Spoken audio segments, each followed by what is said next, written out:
Buckle up, boys. Time to go to work.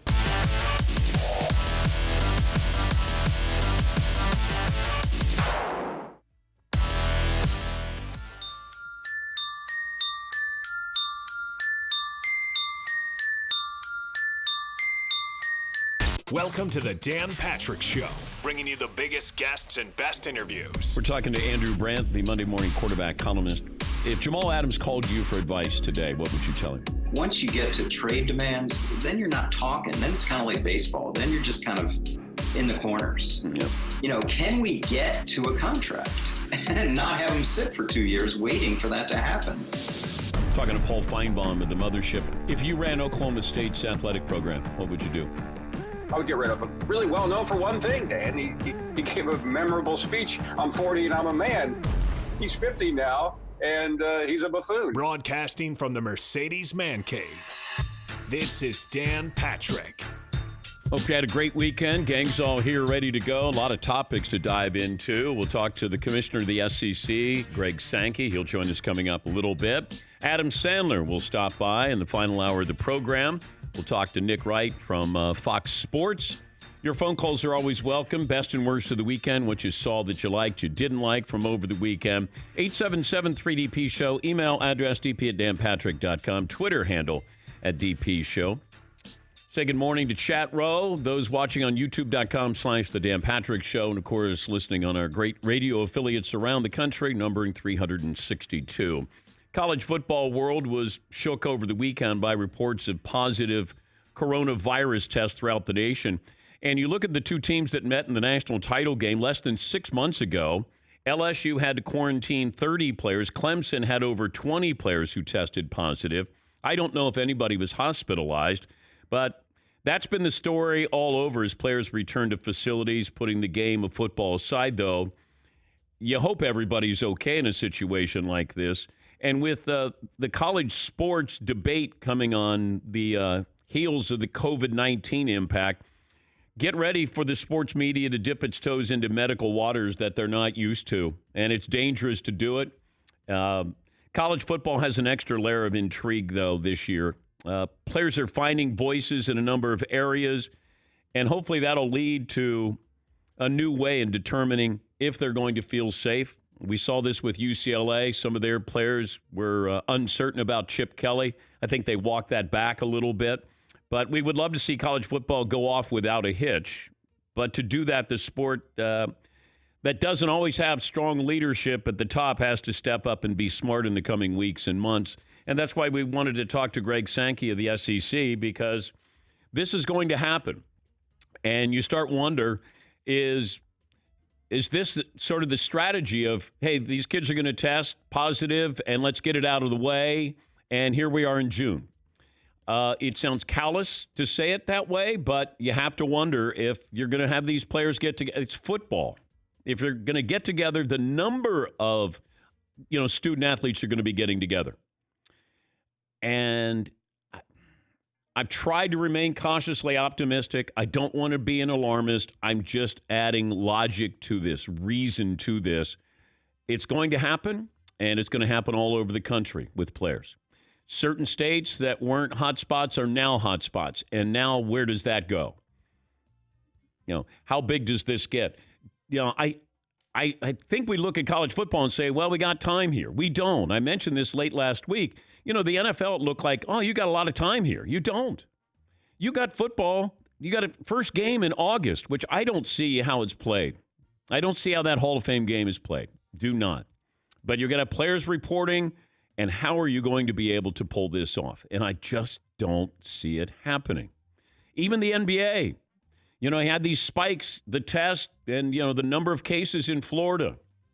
And it may not sound like a lot, 4,000 new, but then it's 4,000 of who did they come in contact, and then you start to connect the dots, the numbers games. Everybody says full speed ahead, the NBA, we're optimistic. Well, I don't think Adam Silver is going to come out and go, man, what are we thinking? I'm saying that, what are we thinking? But who am I? I said it before from the outset, continue to say it. We have to be cautious with this. We want everything to come back, and it's not going to come back to normal, or the new normal, as we like to say.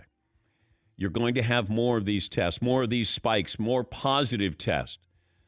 But is this the logic? Is this the game plan? Bring them back, let them test positive. They're young, they're healthy, and, they're going to be quarantined with everybody else here. I don't know if that's the strategy, but it feels that way. So we'll talk to the SEC commissioner about what is going on. The other big story that was late last night, but certainly it is exploding today, has to do with Bubba Wallace, NASCAR driver. NASCAR's race at Talladega was canceled yesterday due to the rain, postponed, and it'll be run today at 3 o'clock this afternoon. So postponed due to the rain, and a noose was found in his garage where his car is. And he's the only full-time black driver in NASCAR's Cup Series. And he had been wearing Black Lives Matter on his car, his paint. He wore I Can't Breathe T-shirts. He's been very outspoken. And I think it's been really illuminating that you've seen how NASCAR has changed overnight with saying we don't want the Confederate flag here, but there's always going to be outliers. And when you realize what racism is fueled by ignorance and fear. I mean, that's what it comes down to. And I think that's what you're seeing. And, Bubba Wallace had been doing so many great things and courage to stand up in that sport. And the noose was meant to put him in his place, plain and simple. He sent out a tweet. This was late last night. Today's despicable act of racism and hatred leaves me incredibly saddened and serves as a painful reminder of how much farther we have to go as a society and how persistent we must be in the fight against racism. He's got to go out and race today. I can't imagine what his night must have been like. Now he's got to go out and race. And, due to the COVID-19, the restrictions that we have, there's very few people that would have access to his garage. I don't know Talladega. I don't want to act like I know Talladega. Paulie sent me some pictures of the garages, and they're really close to one another. And if somebody had a noose and was hiding it and was able to throw it on the floor, I don't even know where it was found, but that doesn't matter as far as where it was found. Somebody did it. Do we have cameras to be able to find out who this person is? Because this is a hate crime. Somebody's going to go to jail for this. It's a hate crime. Plain and simple. And NASCAR wants you to be comfortable. And I know it's easy to go, well, why did it take them so long? Man, let's look at progress here. You're right. I mean, evolving. We're all evolving. We're trying to evolve. We're trying to understand. Hell, I didn't know what Ole Miss meant last week. We're evolving. We're asking. We're reading. We're curious. We need to be. That's all. NASCAR, yes, it took them forever. But they did something. Ole Miss, that is what the slaves called the wife of, the slave owner. The slave owner's wife was Ole Miss. I didn't know it. I truly did not know it. UNLV Running Rebels. I did not know that Reb was for a Confederate general. Didn't know. But now you evolve, you listen, you learn, you understand. We're trying to understand better. But I can't imagine that this true hero, Bubba Wallace, is a damn hero. Because that's not easy to do what he did. Now, you go to work today. He's there now. He's got a race at 3. He's walking in that garage. And I don't know what he could be thinking. But I hope the hell he wins. I don't root. I mean, I've rooted for Dale Jr. I've rooted for Denny Hamlin. I've rooted for certain guys in certain situations. Good God, I hope America is rooting for Bubba Wallace today. But that pressure, what that must be like. And he said, you're not going to break me. And I'm not surprised he said that because I wouldn't think it would break him. But wow, you You got small-minded people who do this, and it's out of fear and ignorance.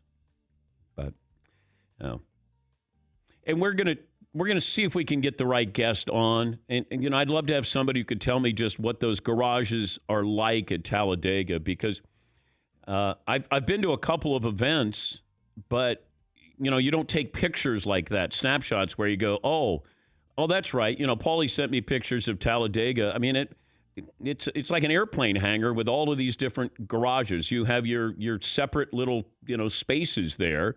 Your car is next to you. You basically police each other because the drivers are right next to one another. Your car next to the other one, but people have access to that.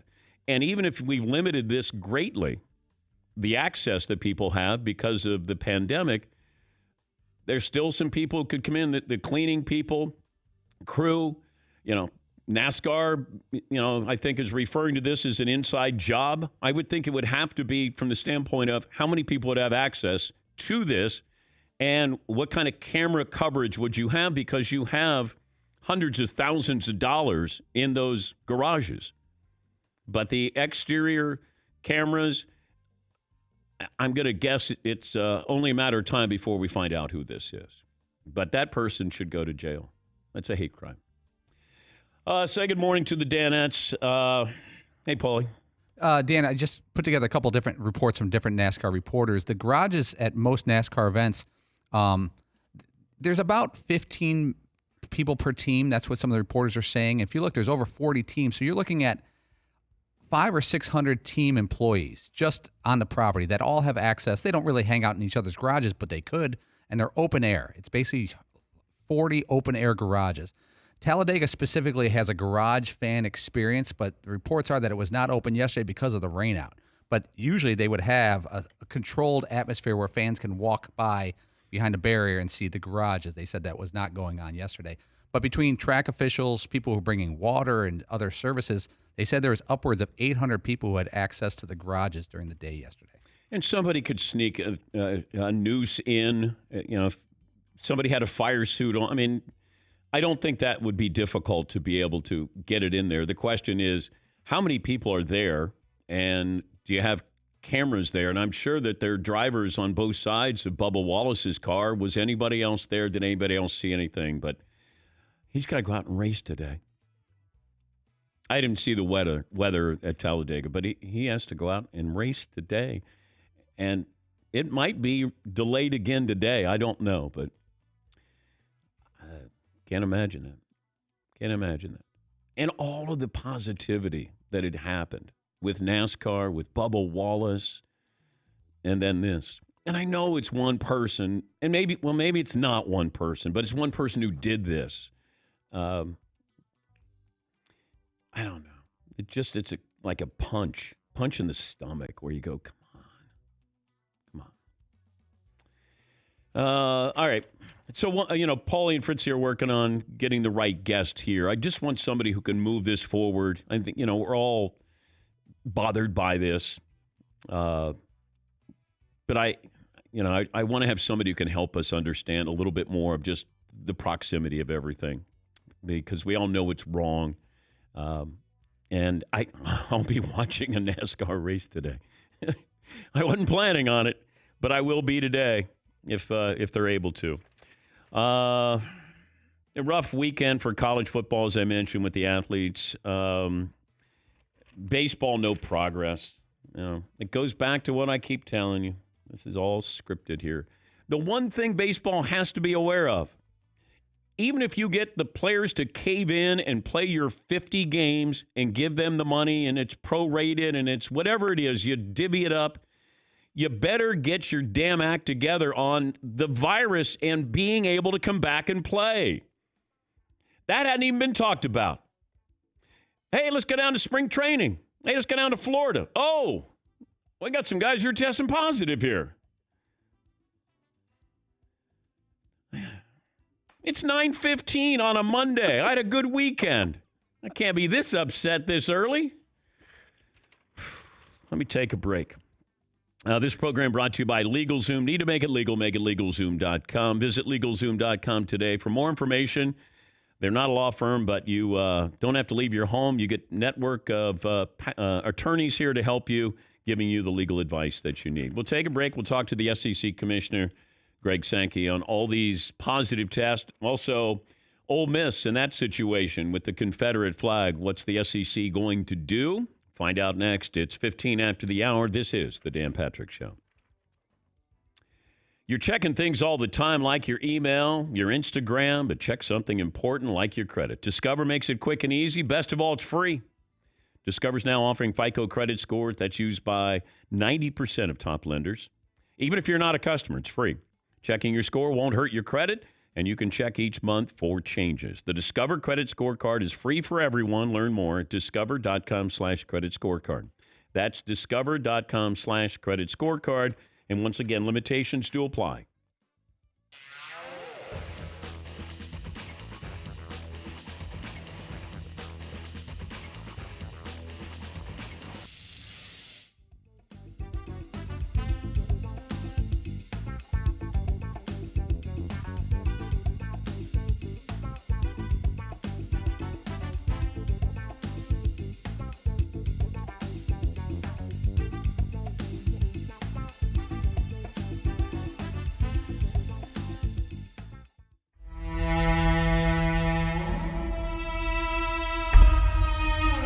What's the best thing you do as a parent?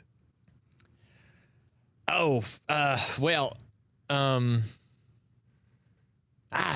know. I don't know. I think I'm pretty good at it. Do you read stories? You changing diapers? Like what do you do well? I be her buddy. I'm her friend. Like mom's got to keep things in line. Mom's got to keep her doing right from wrong. Mom's got to be stern. And I get to go in there and just be her buddy and play. And I don't have the hard job. I have the easy. Can you discipline her? Yeah. Oh yeah. I mean, I don't have a problem sort of helping, because she's in that phase where I think it's real important. She's 13 months right now, and I think it's super important to not let an opportunity to learn go by. Like when she makes a mistake or like the other day we were hanging out and she's eating rocks, and I'm like, I'm Googling on my phone. Like I know that this ain't good. We need to wait. You had to look up if eating rocks bad for you? I'm Googling, like, what's the protocol here? Do I need to really be really aggressive? Obviously, I don't want her eating rocks. I'm getting the rocks out when she's trying to put the rocks in, but I'm just trying to make sure. I don't know. I'm just trying to figure out whether I need to be super concerned. Is this how critical is this situation? If we were to accidentally swallow a small pebble, is this something we need to rush to the hospital immediately? Where's mom? She's there. Oh, she is. Yeah. And she's helping. She's not as concerned as me, obviously, because she's not on her phone Googling. But I'm that parent. I'm going to be paranoid, worried to death. Mom's like, this is not a big deal. Wait till she's a teenager. What happens? That's when the tough part. Okay. I have three daughters. Yeah. And that's when, you know what, the best thing you can do is have a relationship where she knows she can always talk to you. Yeah. And it sounds simple, but it's the best thing I ever did with my daughters is they talk to you about everything. And if you have that relationship, then they don't hide anything. They'll still hide stuff, but they are open to conversation. And they don't look at you like, oh, God, I got to tell you. But if you can keep the lines of communication open, certainly with a teenage girl, you'll be ahead of the game. I'll try my best. I mean, I think we're going to have a great relationship.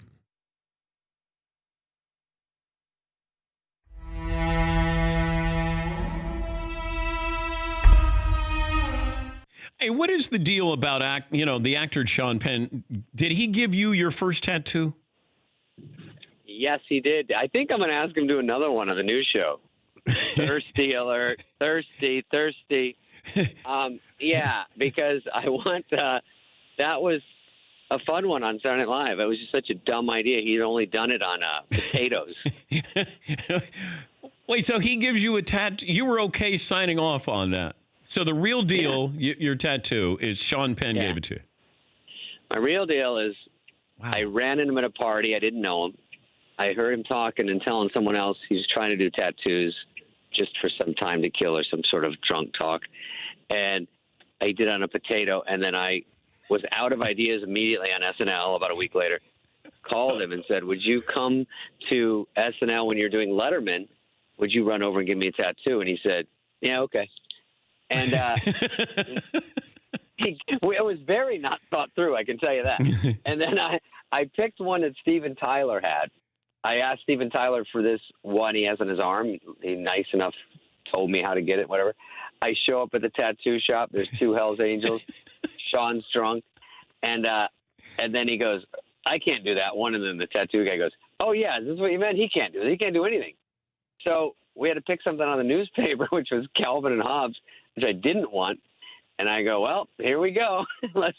This will be a fun bit for the rest of my life. And he did it, and I interviewed him and just asked some dumb questions. And then at the end, I was allergic to every color, and the whole thing bled for 2 weeks. And then I said, who wants tattoos? They're horrible. Like, it's no fun at all. And here I am trying to do it again with them.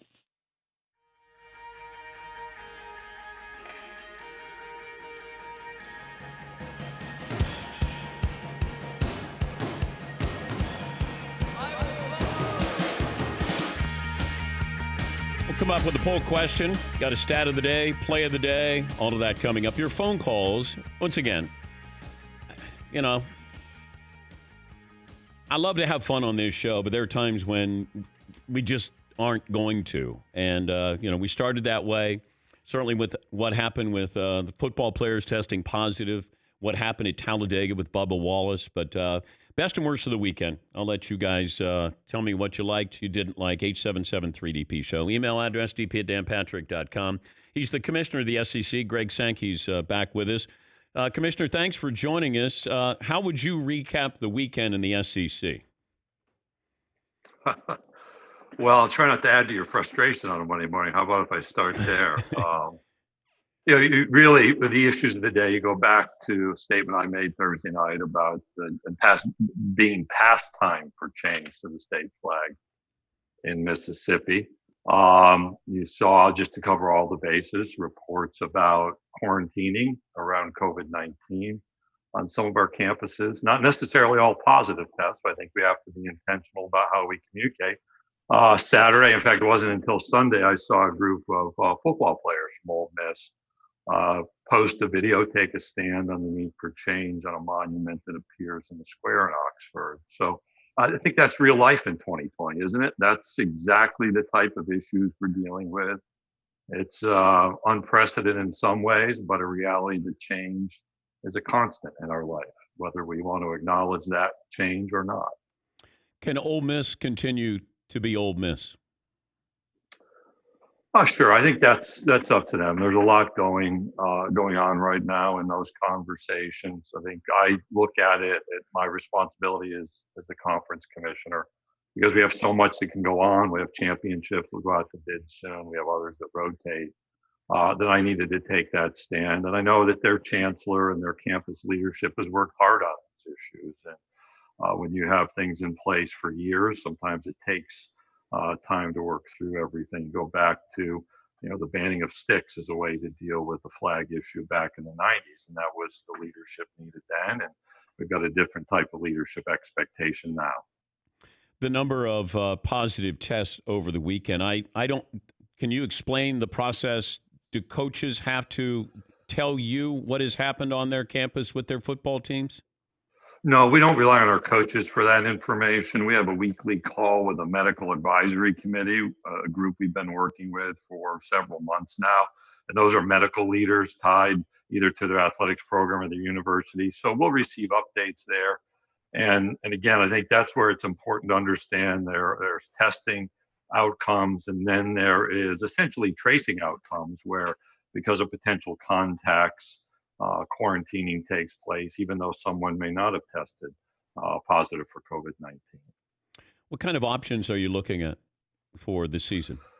Yeah, I described this as a marathon, and really I caught the end of your previous segment on the return to activities that may or may not happen in Major League Baseball or in other sports. I know they're all preparing for that. We're living that reality. We're dealing literally with voluntary athletic related activities. And we know that within our facilities, we can provide the kind of care and oversight that guides people in the right way, keeps them healthy. We're also learning that 19 and 20-year-olds will do what 19 and 20-year-olds do, and that is maybe not listen to all the advice that exists. I think their immunity level or their strength and conditioning can prevent them from being having a positive test or contracting the virus. And I think that's a lesson that everyone still has to learn, that the discussions about masks and how we maintain our health, these are real issues that help us move forward. We're still months away from what could be the potential kickoff. That's our focus. But as I've said repeatedly, we have to prepare to adjust to the circumstances, just like we're adjusting right now after the last 4 or 5 days. What will those adjustments, what are the possibilities? And maybe you don't want to get into hypotheticals, to be fair to you, but everybody's optimistic about this, Commissioner, but man, I don't know. I have serious doubts about how we're going to pull any of this off. I really am. Nobody on my side of the microphone when you're asked questions has been overly optimistic, and I'm certainly realistic. It is a marathon, and I don't know where the finish line is. And in my life, I finished 41 marathons, and at least I knew, with the exception of one where they mismeasured, that the finish line was 26.2 miles. You can imagine my frustration. Now, I knew it felt longer than it was. And here we know there's a finish line, but where is it? And so, Dan, I have to look at this as each step. And a couple of weeks ago, we opened up our athletic facilities again, voluntary activities. What you're seeing now in the news is a reaction to the plans that were put in place. Today's another milestone. The NCAA made a decision to allow an elevated level of practice, I'll call it, come July 13th. I think that's the next stage. And right around that time, we'll have to come to some conclusions on whether we can move forward as planned or not. Was this planned, or this was expected that you would have these kids test positive? Well, it was prepared for. The goal was never to expect zero. That's just not reality around us. It is to the plan was test when they arrive. We had positive tests when people came back, and we have embedded medical professionals in our athletics program. That's part of what I think gets missed, is the level of care provided for young people on our campuses on a daily basis. And then there was preparation for the what ifs. And so those hypotheticals that I have avoided answering are very much a part of planning. What do we do if a bunch of people go to a party where someone tests positive? You're going to be in quarantine. What do we do if there's a positive test? What do we do when they come back? How many people can be allowed in a facility? What is the spacing? What is the expectation when you walk in and leave? What is the continuing reinforcement about the education provided that, well, you made it through 1 week doesn't mean you'll make it through 2 unless you take care of yourselves. And there are no guarantees. You can go back to March, where we all thought we were playing basketball tournaments and March Madness would happen, and we made assumptions, and we have fewer assumptions made, and that's why we have to prepare for a whole set of contingencies. We talked about it last time, and if you can give me an update, will the SEC maybe just have conference games? Is the game plan to have just conference games, or is it a full slate? We've gone through, I think we're just short of 20 scenarios. The plan, the focus is to prepare to play as scheduled, and then to pivot off of that. And there are any number of options that could allow an entire schedule to be played, both conference and non-conference. But everybody in this country has to be a part of that at the collegiate level. That's just a little bit more complex than, say, the NFL putting its schedule out or delaying, because all of those things are controlled by a central entity. So I think we'll keep that focus, but we'll plan for contingencies that could be, probably anything you read about from a speculative standpoint. Maybe just Alabama and LSU play 12 times. How's that? I can take one of those a year. I assure you, one of those a year. Imagine the stress level in my life varies. Right now, it's an odd summer of stress, but I don't know about one of those every week. Commissioner, thank you. We appreciate your time, and good luck. Well, I appreciate the continued conversation. Thank you. That's Greg Sankey, the commissioner of the SEC. Phone calls are welcome, 877-3DP-SHOW. Email address dp@danpatrick.com. McLevin, you have a poll question for me today. Yeah, I have a bunch of them ranging from serious to not so serious. Let's start not so serious. Okay. How disappointing was Father's Day? See, I know my wife is not listening. Wait, this are morning. you saying that's not serious? Oh yeah, that was the less serious. I guess that's my way of asking how was your Father's Day and mildly passive aggressively complaining about mine. All right, let's get it over with. Let's just get it out, McLovin. I don't know. It just wasn't what I expected, and it never ever is. I have expectations of what Father's Day is going to be, and no matter what happens, I feel disappointed. I'll be honest. Paulie has a theory. I have a theory that all of us as dads, I think, and I know I do this. My wife goes, "What do you want for Father's Day? What do you want to do?" I'm like, "I don't need anything. I got everything. This is awesome. What about? Do you want to go out and eat?" I'm like, "Let's just get some dogs and burgers and brats and grill. Make it nice and easy." Then Father's Day comes, and it's exactly what I asked for. No big presents, no big hubbub, and I'm like, "Oh, that's it, huh? No one's running around cheering. No signs on the. There's no banners up." Yeah, but when it's your wife and she says, "Don't do anything for me for Mother's Day," we go above and beyond the call of duty. Yeah, we're experts. Yes, because we know we're supposed to do that. But the women take us at our word. They do what we ask. I don't need anything. Beer doesn't even have to be cold, hon. I'm good. I don't care. Yeah, no, I'm good. Whatever. Yeah. Whatever. It's no big deal. Well, I had to share Father's Day with my daughter's birthday. So I really got kicked to the curb. It was, happy birthday, Hal, happy birthday. Oh, yeah, and happy Father's Day. And I went, all right. I didn't get anything. I didn't get a card. A card? I didn't get a card. Wow. Yeah. It's over, Johnny. I took an 0 for. I went 0 for 5 with my wife and my 4 kids. I went 0 for 5. I got nothing. Yeah, McLovin. Did you get a random text from friends saying Happy Father's Day? I got like 4 of those. Yeah. No, I got that. Yeah, that didn't do anything for me. Huh. Yeah, Fritzie. Not even a repurposed card from the drawer from years past. No. We went out to we didn't go. We went to pick up dinner at one of my favorite Italian restaurants and brought that back last night, which was nice. I got Sbarro? Got a couple of cards. Sbarro. That was my second choice, and it was actually very nice. We went as a family on a nice little walk around the neighborhood and got some sun. And I got some big thermos because my wife knows I like to walk a lot these days. That keeps the ice nice and cold. And I also had asked for a grooming kit. We don't have to get into the details of that. I had a little incident last night about my reaction to the grooming kit that I got as another Father's Day gift. I got a little aggressive. I'll leave it at that. What part of you needs groomed?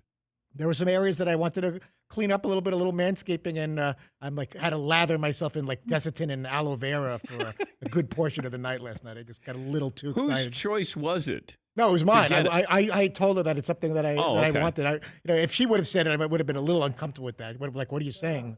Like I'm some kind of hairy monster or something like that. But I cleaned myself up, and next thing I knew, there was rashes and blistering and stuff. Happy Father's Day. What else do you have, McLovin? By the way, it started off so nice going to an Italian restaurant and went there.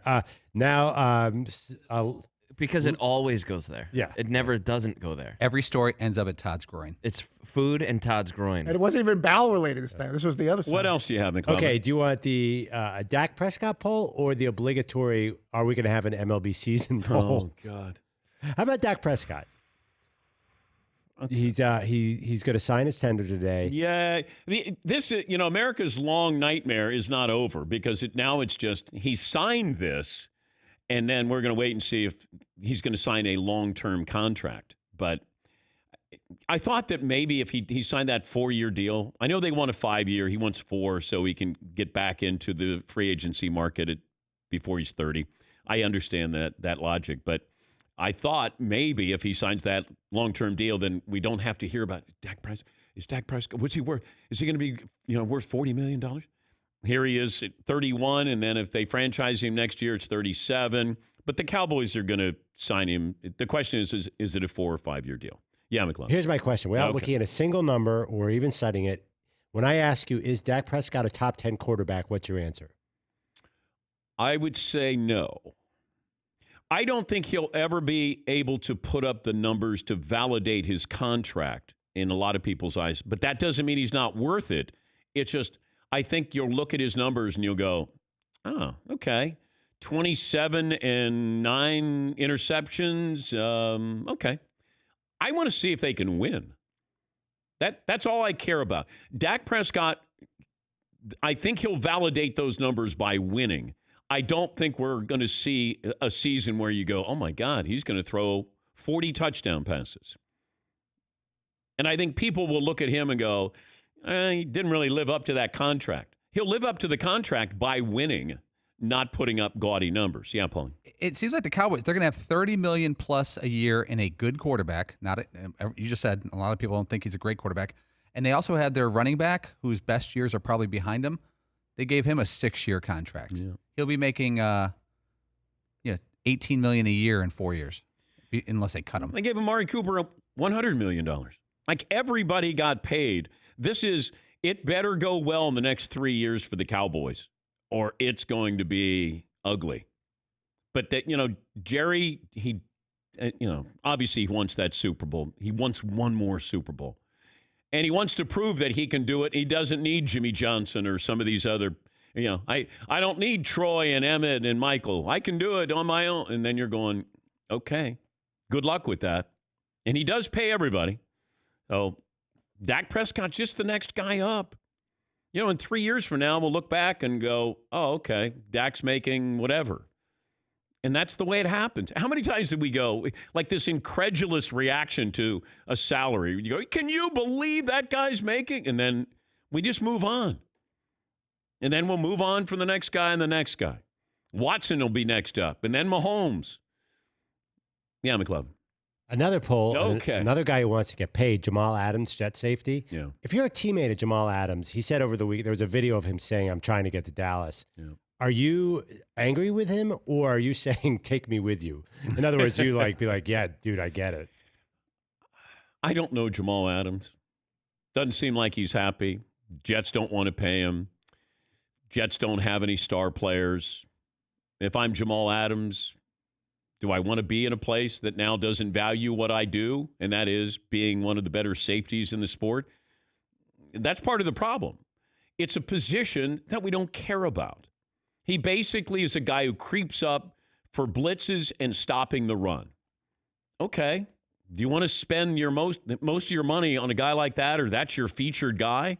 Not exactly bringing fans to the stands when we're able to go to a game. Hey, can't wait to watch Jamal Adams. He's a really good player. But if the team doesn't value you at that position, then it would be time to move on. Yeah, McClellan. But the whole league doesn't value that. The highest paid... Dallas might. Well, I was wondering, you just said all the guys they're paying. How can they pay Jamal Adams $20 million on top of all those other guys? I don't know. But I want whoever's doing their books to do my taxes, because I think I might be able to get a little bit more on the IRS. What else do you have, McLovin? Okay, this is not meant to be mean, but how many people knew that both the Belmont Stakes and the ESPYs were this weekend? Because I kind of vaguely knew, but without watching live sports to promote it, I wasn't as aware of it as I usually am. I wasn't aware of the ESPYs because I haven't been watching ESPN because there hasn't been anything on that you would normally tune in for. Belmont, I only knew because I picked up the New York Daily News, and they had a spread about that and the horses in it, and that was the only reason why I knew the Belmont Stakes were going to be run. Yeah, McLovin. I just turned to McLovin. I said, the Belmont was really this weekend? Oh, yeah. I didn't turn on a TV from Friday since I left. Yeah, the favorite one. I thought he was joking. No, the Belmont. I love the Belmont. I missed it. Where are you guys? Well, but I love that the Belmont.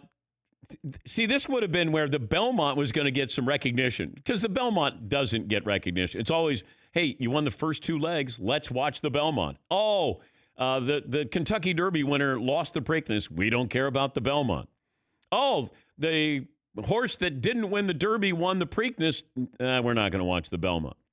We watch the Belmont if we think there's history, but that's about it, it feels like. And now you have it where you go, hey, the Belmont, you got the whole weekend to yourself, aside from golf.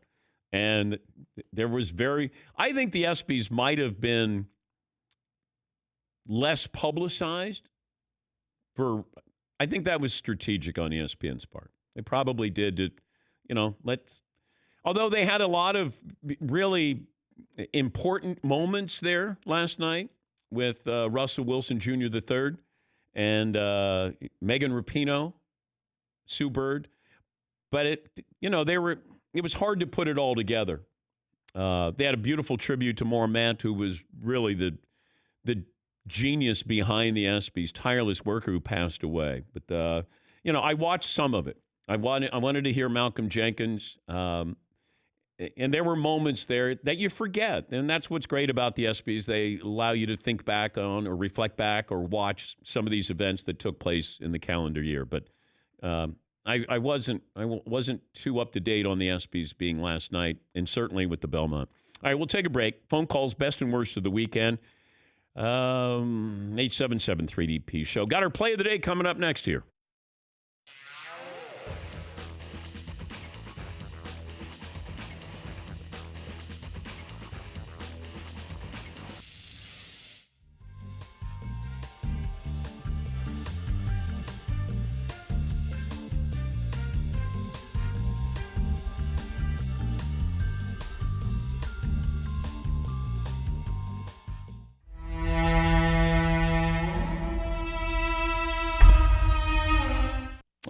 Chris in New York joins us. Hi, Chris. What's on your mind?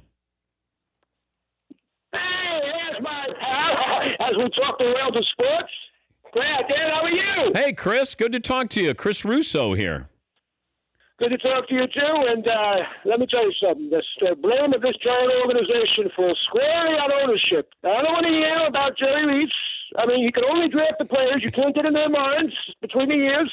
I talked to Carl Banks yesterday, who said, your guys keep weird mistakes rear their ugly head day after day. If you don't clean them up in August, you won't get them cleaned up. You had a 3rd and 4 yesterday. DJ Fluker jumps offside, becomes a 3rd and 9.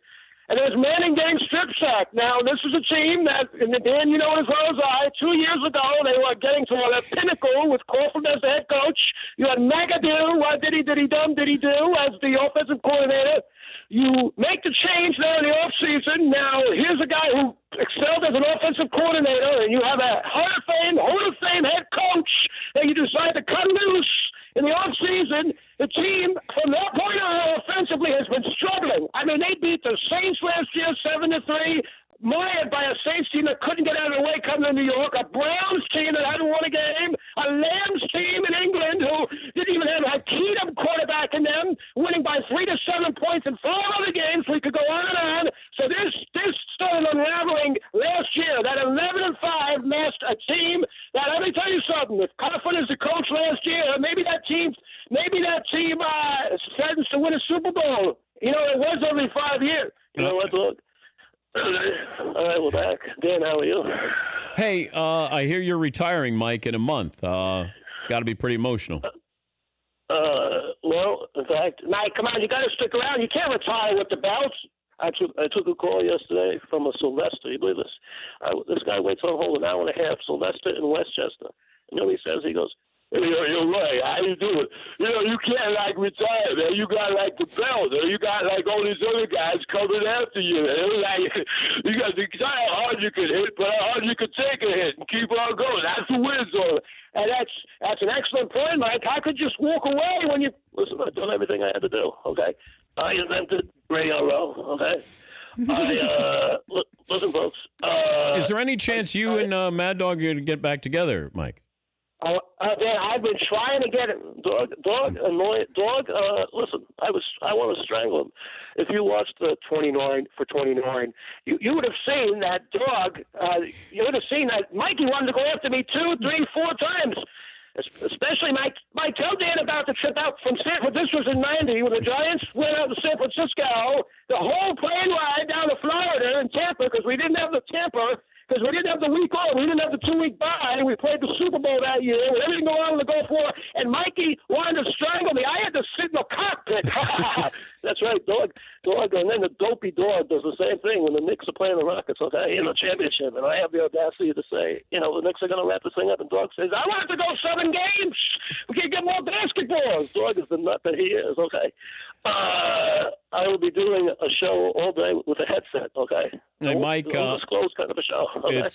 It's I'm gonna miss you, and I wish you luck in your future, and I hope you stay in touch. That'd be nice. You and Chris, I hope you stay in touch.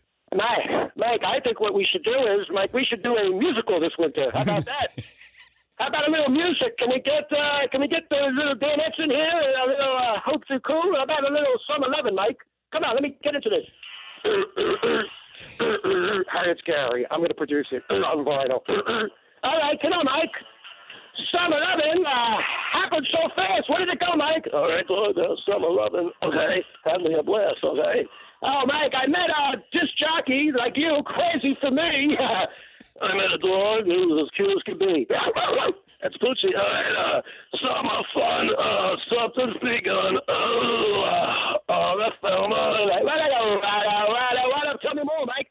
Tell me more. Tell me more. Hey, thank you, Mike. Thank you, Chris, and we wish you the best of luck. It's Mike Francesa, Chris Russo. How great is it to hear them together again? Yeah, really, they haven't missed a beat. Good job, Fritzie. Yeah, I thought it was a 30 for 30, but it's a 29 for 29 that they did on Mike and the Mad Dog. You've got Mike Francesa, Mike and Mike. I'll bring up. Maybe there's going to be a new Mike and Mike with Mike and Trey, and then Mike and Mike. So you can have Big Mike, Little Mike, and then the Mike, and then Trey Wingo, and then Mike, and Mike. Mike.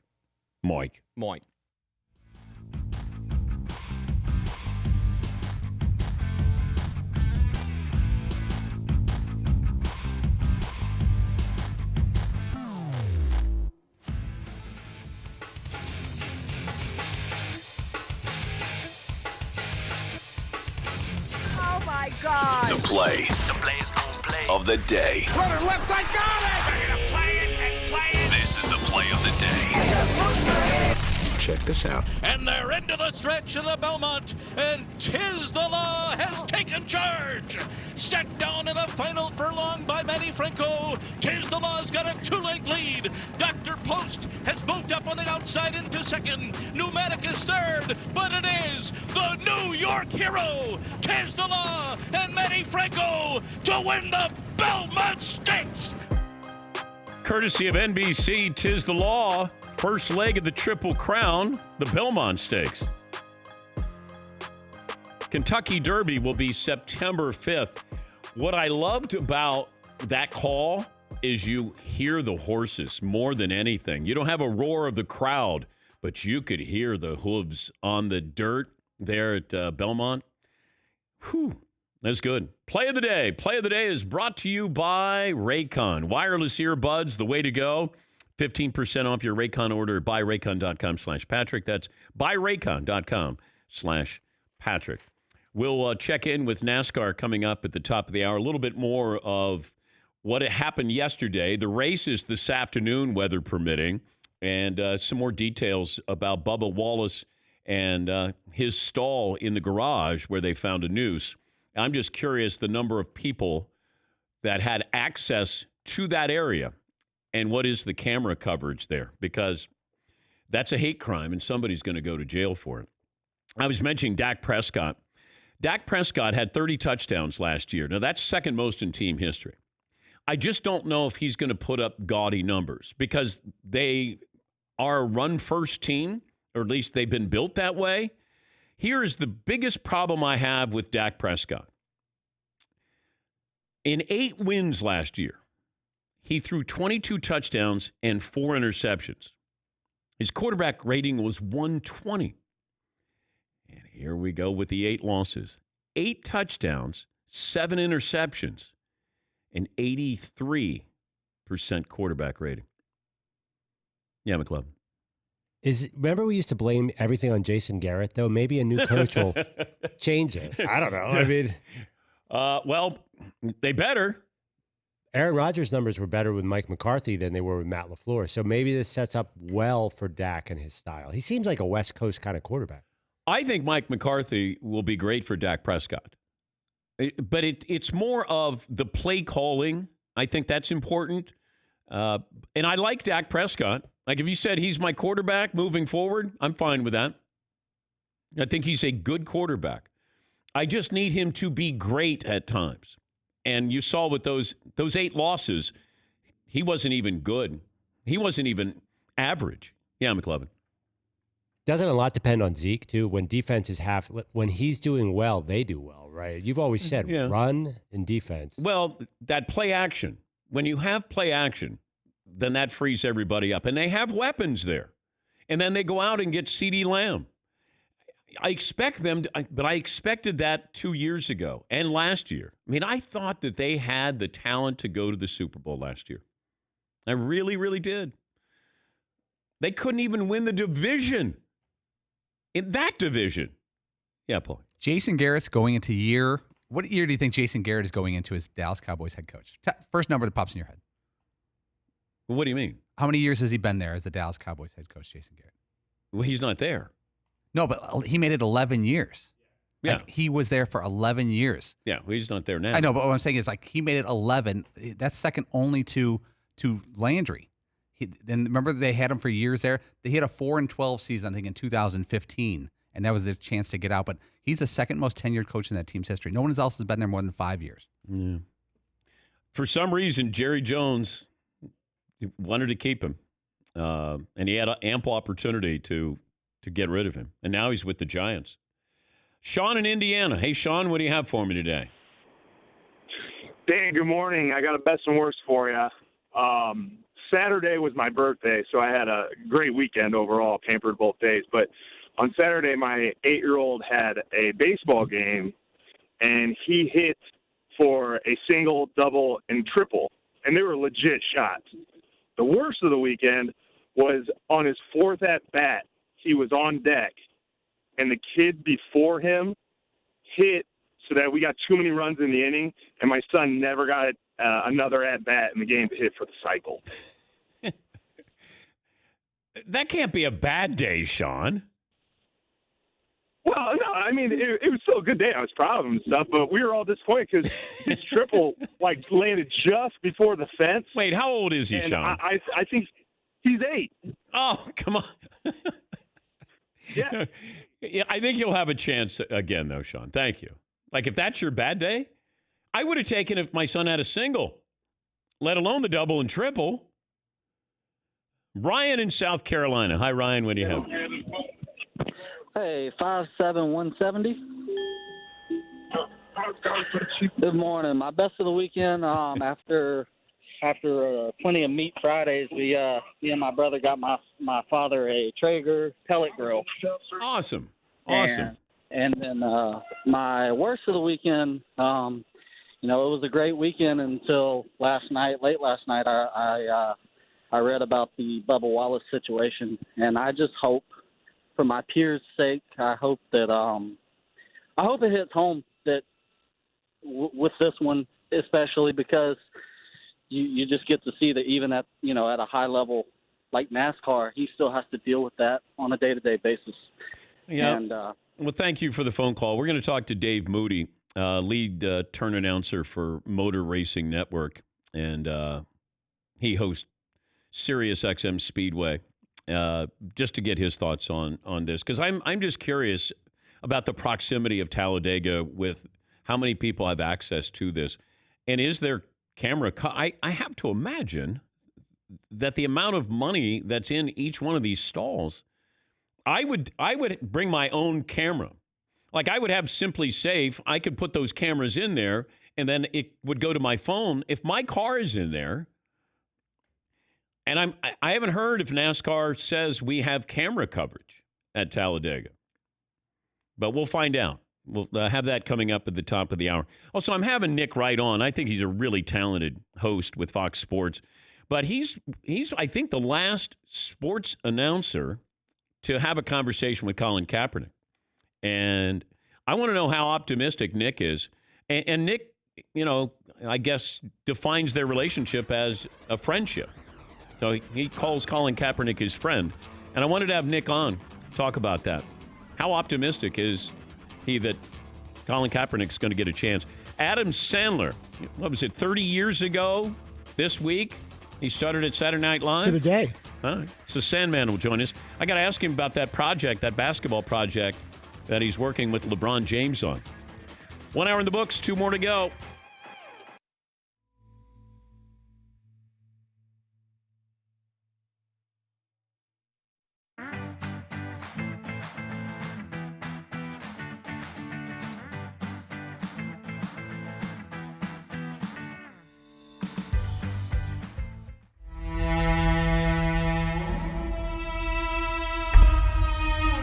right, McLovin, your question. I swear, I'm not making this up. You stole my Big Chill question, but I was just going to state that Fandango is underrated. Love that movie. Yeah. All right. But wait, how did you find out you weren't in Big Chill, by the way? Were you watching The it? director called me and he said, look, this happens sometimes. It's the way I'm looking at it, and it's not going to make it. But he says, I'm going to make this up to you, and I'm going to put you in a Western, Silverado. He didn't know the movie he was going to make at that time, but that's a sports guy. I'm going to make it up to you. I like it. I'm going to make it up to you. And it's like you go, and, so I didn't wilt like a daisy. I didn't feel bad. I felt like that was an honorable thing, a very difficult phone call. But I knew my career started with that movie, regardless of whether I appeared in it or not. You need to kind of know what the moments are in your life, whether the world gets to see it or not. You know when the shoe drops and you think you're on your way. And I was on my way when I did that movie. Fritzie, final question. Movie role you didn't get that devastated you the most, and the role you most regret passing on that you did get. I really wanted to do Schindler's List. I thought for a moment I wanted to direct it. It wasn't going to be directed at first. I was told that Steven wasn't going to direct it. I went after it.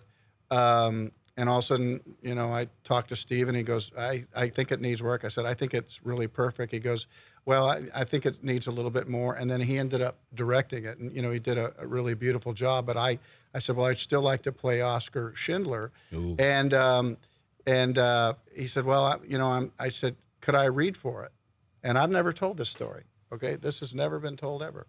And I said, and he goes, well, I'm thinking. I said, look, I'll fly out and I'll read for you. So I got a bald cap, and I came to his apartment up in the kitchen. He had a little camera, and I tried to play Oscar Schindler for him. I auditioned for him because I wanted to be in it. I felt like it was a really important movie, and I didn't get it. Liam Neeson got it, and but I tell that story simply because, whatever actor, whatever people think your position is in the world, when you want something, you humble yourself and you go out and get it. You don't kowtow to anybody, but it's not too much of me to go put on a ball cap and say, I can play this guy. I didn't get that. So a lot of people think, dumb move, flying across the country, kind of humiliating, wasn't it? I don't see it that way. So that's a true story in his kitchen here in New York. And I walked out thinking, man, I'm a dumb I didn't get it. But you know what? I thought, in sports, you go and you try it and you walk on. And there are people that don't develop in high school, don't even develop in college, and they're playing in the pros. Well, you have to get to the plate to get a hit. Yeah. So you went to the plate. You go to Spielberg's apartment. Yeah. You took your cuts. Yeah. I wanted to direct it. I wanted to act in it. I just worked myself right out of that movie.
Buckle up, boys. Time to go to work.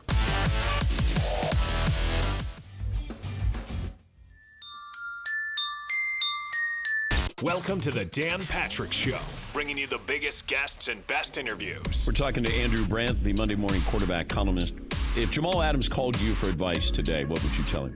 Once you get to trade demands, then you're not talking. Then it's kind of like baseball. Then you're just kind of in the corners. Yep. You know, can we get to a contract and not have him sit for 2 years waiting for that to happen? Talking to Paul Feinbaum of the Mothership. If you ran Oklahoma State's athletic program, what would you do? I would get rid of him. Really well known for one thing, Dan. He gave a memorable speech. I'm 40 and I'm a man. He's 50 now, and he's a buffoon. Broadcasting from the Mercedes Man Cave.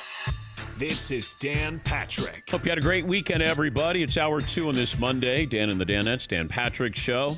Talk to Adam Sandler coming up next hour. 30 years ago today, he started at Saturday Night Live. Nick Wright from Fox Sports will join us coming up. I want to ask him how optimistic he is that his friend Colin Kaepernick will get a job in the NFL. We spent a little bit of time in the first hour. We talked about zero progress with Major League Baseball. And the point that I'm making with Major League Baseball and some of these other sports, we start talking about the monetary aspect of this. Certainly with baseball, it's back and forth with the players, with the owners. I don't even know if they're going to be able to pull this off, given you had players testing positive down in Florida. They went down for spring training to get ready for the season. And then you had, I don't know how many players test positive. I just don't know if they can pull this off. That hasn't even been brought up. It's all about the money that the owners are going to lose and the players want to make.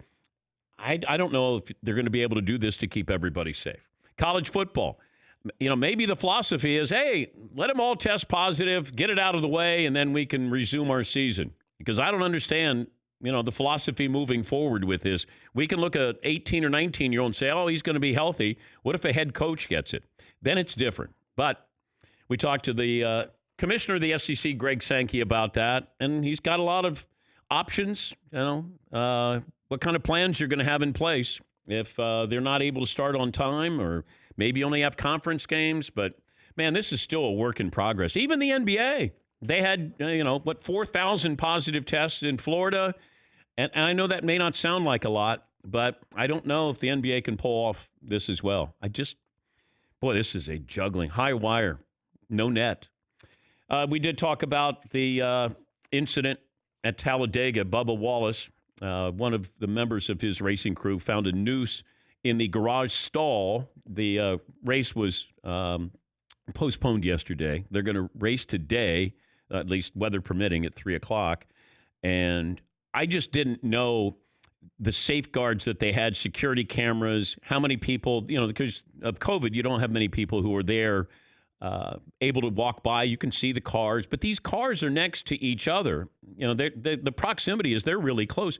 And I said to Paulie, we should get somebody on who knows Talladega just so we can give the fans a sense of exactly what is going on. I can't imagine what Bubba Wallace is thinking today. He's got to go out and race. He didn't see the news from what Marty Smith of ESPN was reporting, but a member of his team did. But all the progress that you think you've made, and then this happens, and he's got to get in a damn car. And, man, am I rooting for him. Dave Moody was the guy that Paulie suggested we talk to, known as the Godfather. He lives at the tracks, lead turn announcer for Motor Racing Network, joining us from Talladega. Dave, thanks for joining us on short notice. Give us a set. Well, let me start with the obvious. The reaction when you heard about this yesterday afternoon or last night with the news found at Bubba Wallace's garage. Well, horrified certainly is the first knee-jerk reaction. As a member of the NASCAR family, the NASCAR community, I would say there's a certain factor of embarrassment here, despite the fact that we don't know yet who's responsible for this. It's become a very much a front burner topic in the recent weeks, Dan, despite 60 odd years in this sport battling with the different elements and facets of racism. But boy, it's become hot burner here lately. And it clearly is flushing a lot of people with antiquated views out of the shadows in a big time way here in the last few days. Take me into the garages there, the setup that Bubba Wallace would have, and then who has access to that? It's very different since COVID-19 than it has been. A year ago this weekend, there would have been literally thousands of people in the garage, fans and sponsor representatives and the like. This year, with the COVID-19 shutdown, there's a very finite number of people that have access to the garage. It's race teams, obviously race team members working on all those race cars. There are track personnel there, people that have to empty the garbage cans and the like. There's law enforcement. There's emergency medical people on hand. NASCAR officials, certainly. But it's a pretty finite number of people compared to what it would have been a year ago. I don't know about, do teams have their own security for their cars, and what does Talladega offer? They really don't. The tracks provide security. Obviously, the garage areas are fenced off. There is considerably more space between the actual teams this year than there has been in the past because they've gone to every other garage stall in order to help with the social distancing. But the tracks are responsible for cordoning off those areas. The garages are generally, and I can't say in every case, but they are generally locked up after the garage closes and the teams go home for the night. Who might have access during those, after hours times? I don't know. I'm reasonably confident, though, that with the assistance of video cameras and the like, we're going to find out who did this. But do we know, has NASCAR even announced that they have cameras here? I haven't seen anything or heard anything, but I don't know if they have coverage of the exterior of these garages or interiors. Yeah, I don't know exactly what they have available to them. I know that NASCAR as a sanctioning body travels with a lot of video coverage to keep an eye on things that are going on in the garage. Quite honestly, I don't know the extent of that. And very few people do know the extent of that. And that's kind of the idea. NASCAR, in a kind of modified Big Brother approach, they don't want these race teams to think that nobody's looking and nobody's seeing what they're doing to these race cars at any time during the course of the weekend. So I'm reasonably confident, without knowing the specifics, that they're going to have some video footage to look at here. What's the weather going to be like at Talladega? I don't know. It was a 20% chance of rain yesterday.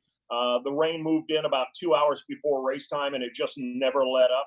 The forecast for today is not as good as it was yesterday. But I'll say this, Mother Nature has not been a friend of ours this year. We were supposed to rain out far more often than we were supposed to race. And while we've had a few of those this year, more than we would like, we've also gotten a few in that the weather guessers didn't think we had a chance at. So we'll see. This is a hate crime, Dave. I think somebody should go to jail for this. Whoever it is, I don't know if they said, well, maybe it's an inside job. I mean, to me, I don't care if it's unless it's somebody on Bubba's team. If it's an inside job, they should go to jail for this. Yeah, I agree with you wholeheartedly, and I know at this, at a time like this, it's hard to look at a situation like this as anything positive.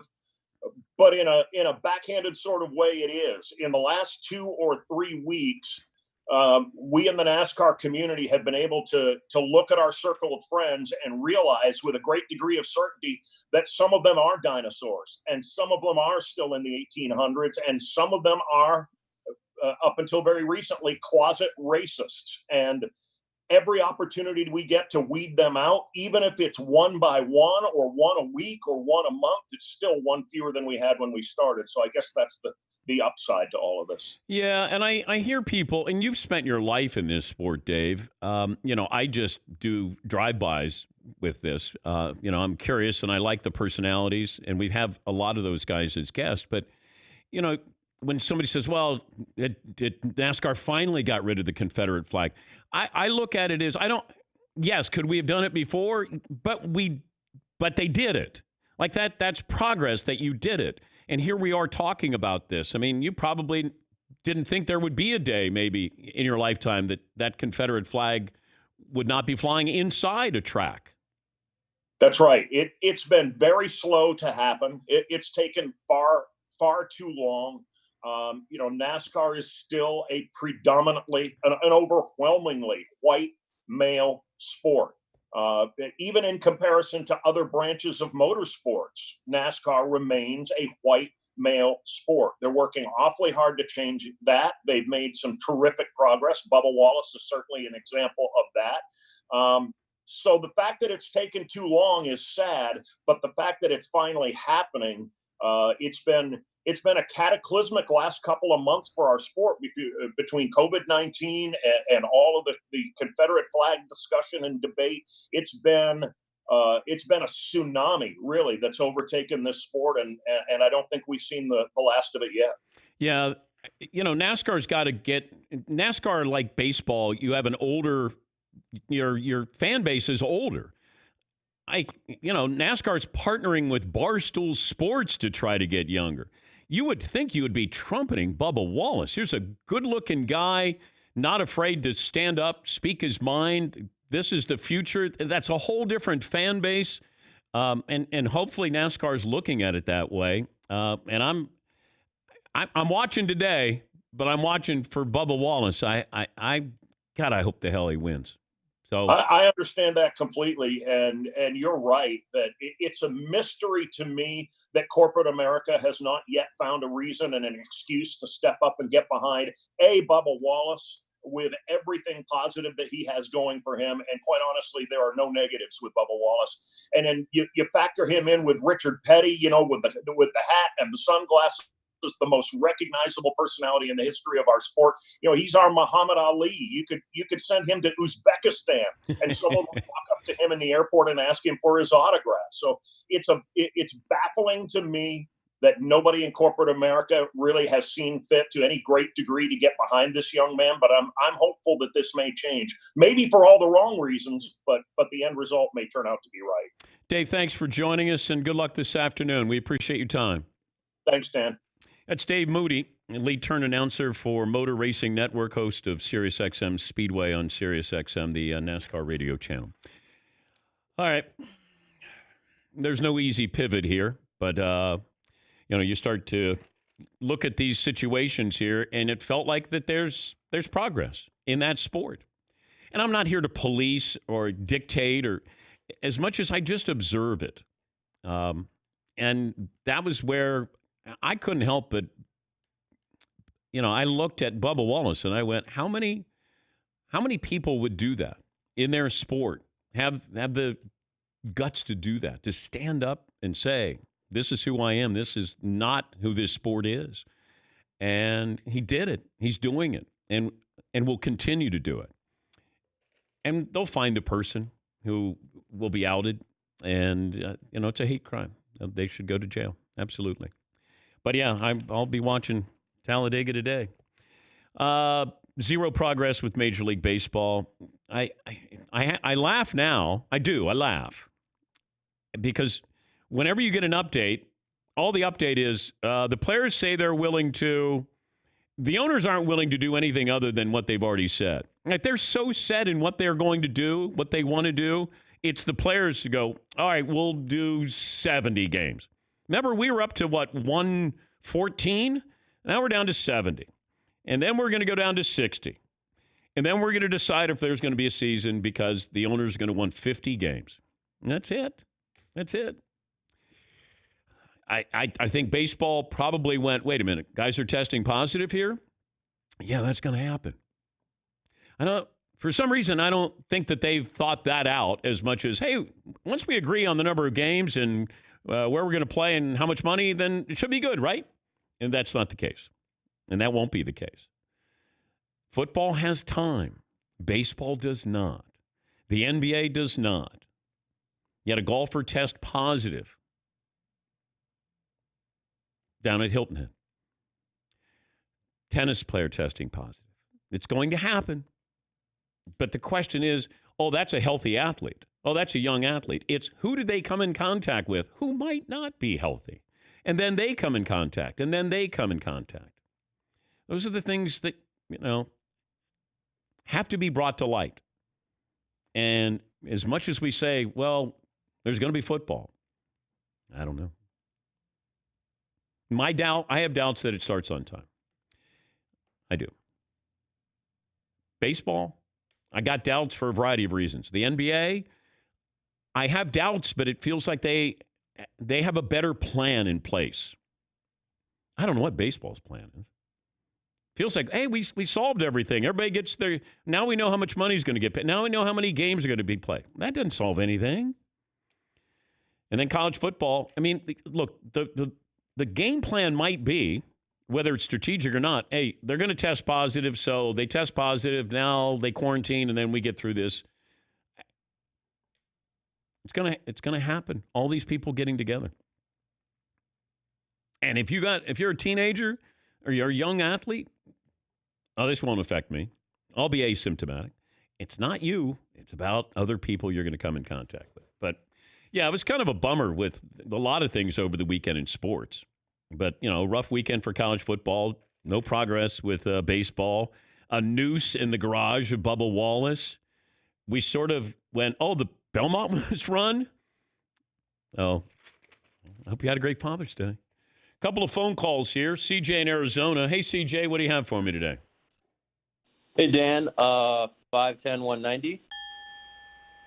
I'm just calling in just to talk about Ole Miss in regards to the mascot and whatnot on the flag. So I graduated from Ole Miss a few years ago, and when I got there in 2013, our mascot was actually changed from the Colonel Reb to the Black Bears, and that was rough for a little while. People weren't huge fans of it, and then as of, I think, 3 years ago, the student body voted to become the Land Sharks now, which I think everyone likes a lot more than the Black Bears, but some progress made in that direction. I think we're still regarded as the Ole Miss, Rebels and not the Ole Miss Land Sharks, but, we're taking baby steps in that direction. And then in charge of the state flag, the student government, I think 2016 when I was there, voted to prefer to not fly the flag on student grounds or the grounds of the campus, but then the state government kind of countered saying, roughly speaking, if you're not going to fly our flag, you're not going to get funds from the state taxes and whatnot. So it's kind of just an ongoing battle down there. And we talked to Greg Sankey, the SEC commissioner. Thank you, CJ. And I said, what role does the SEC play in changing Ole Miss? And he said, well, that's he leaves that up to the school. But I don't know at what point, if the commissioner can say, we're not going to allow you to hold any championship events in Mississippi. I don't think they host any championship events in Mississippi. But if the commissioner is saying that, can he say something about Ole Miss? And didn't sound like that was something, a road that Greg Sankey wanted to go down. All right, we'll take a break. Nick Wright will join us on loan from Fox Sports. And I think he's the last one to talk to Colin Kaepernick. And he considers Kaepernick a friend. And I thought, he's been passionate about this, and I wanted to have Nick on. I thought he would be a good person to just ask him about how optimistic is he that Colin Kaepernick gets a chance. And when's the last time he talked to Kaepernick? And does he think Kaepernick is ever going to be able to be available and talk and maybe let people know if he wants to play or not? 18 after the hour. Glad you're part of the program. More phone calls, best and worst of the weekend. Adam Sandler in an hour from now. We're back after this in the Dan Patrick Show.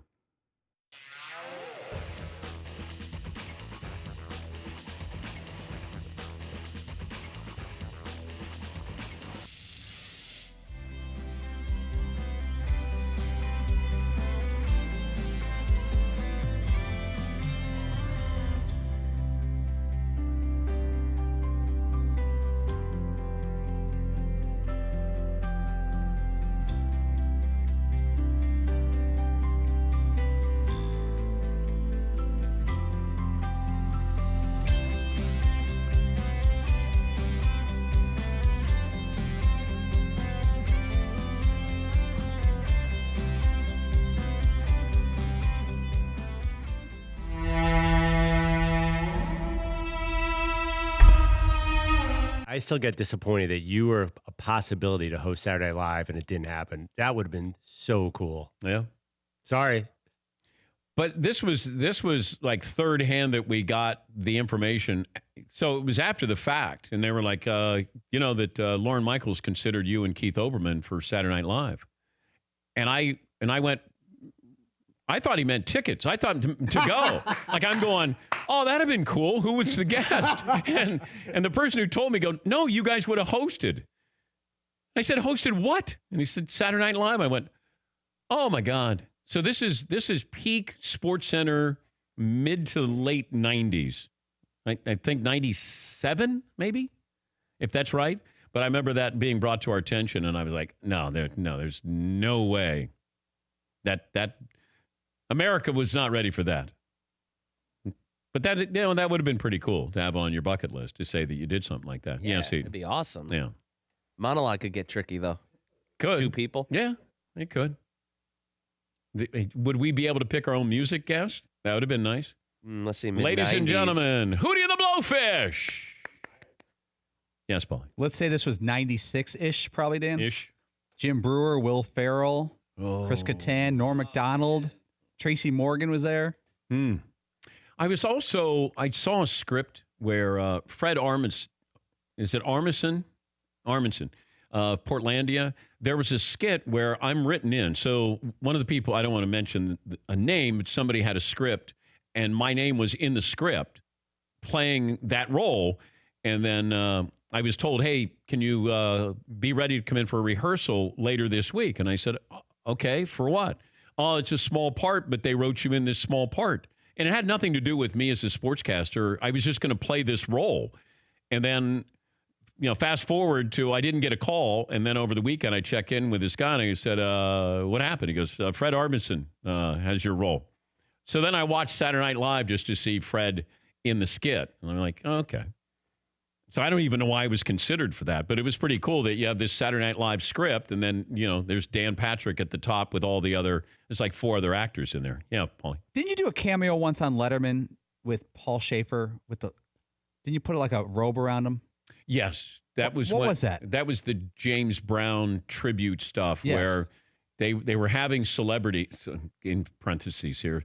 So one each day where you would just come in and Paul would be performing, and then he would collapse like James Brown used to do. And then James Brown had somebody whose job was to put a robe around him and then kind of carry him off after he's collapsed. And so Paul did that. And I had a great relationship with everybody on the Letterman show but Letterman. And I remember doing something with Biff at a Super Bowl or NBA Finals where they had me do a cameo there. Yeah, see. 1996 was an interesting time for musical guests on SNL. You have Tom Petty and the Heartbreakers, Sheryl Crow, New Edition, Dr. Dre, Wallflowers, Fiona Apple, Bush, No Doubt, Whitney Houston, Beck, Snoop Doggy Dogg, David Bowie, Live, Tina Turner, Veruca Salt, Aerosmith, Spice Girls, Rollins Band, Jewel, and In Vogue. Hello. Yeah. That was probably your episode. Yeah. As a girlfriend once said. If all those bands, which one would you wanted to host? Bowie. Yeah, no doubt. Oh, yeah. It's not even close. Well, right? no, not no doubt. Bowie. Yeah, Fritzie. You were a little too dismissive of New Edition there, I felt. I wouldn't want to have New Edition. I'm not saying that would be your first choice. Well, I don't think that they would let me pick. But normally, like some of the hosts get to pick who they want to have on. Or at least they consult with them that, hey, you're going to have this person on, or we have these people, these performers, who do you like? At least that's what I was told. I don't think that they were going to let us pick if we got to host. And look, this may not even be true, although it was somebody who worked on Saturday Night Live who said, you guys were in the running to host Saturday Night Live. Just that part, that's cool. I'm fine with that. Honored to be nominated. Yeah, that's a situation where I was just honored to be nominated.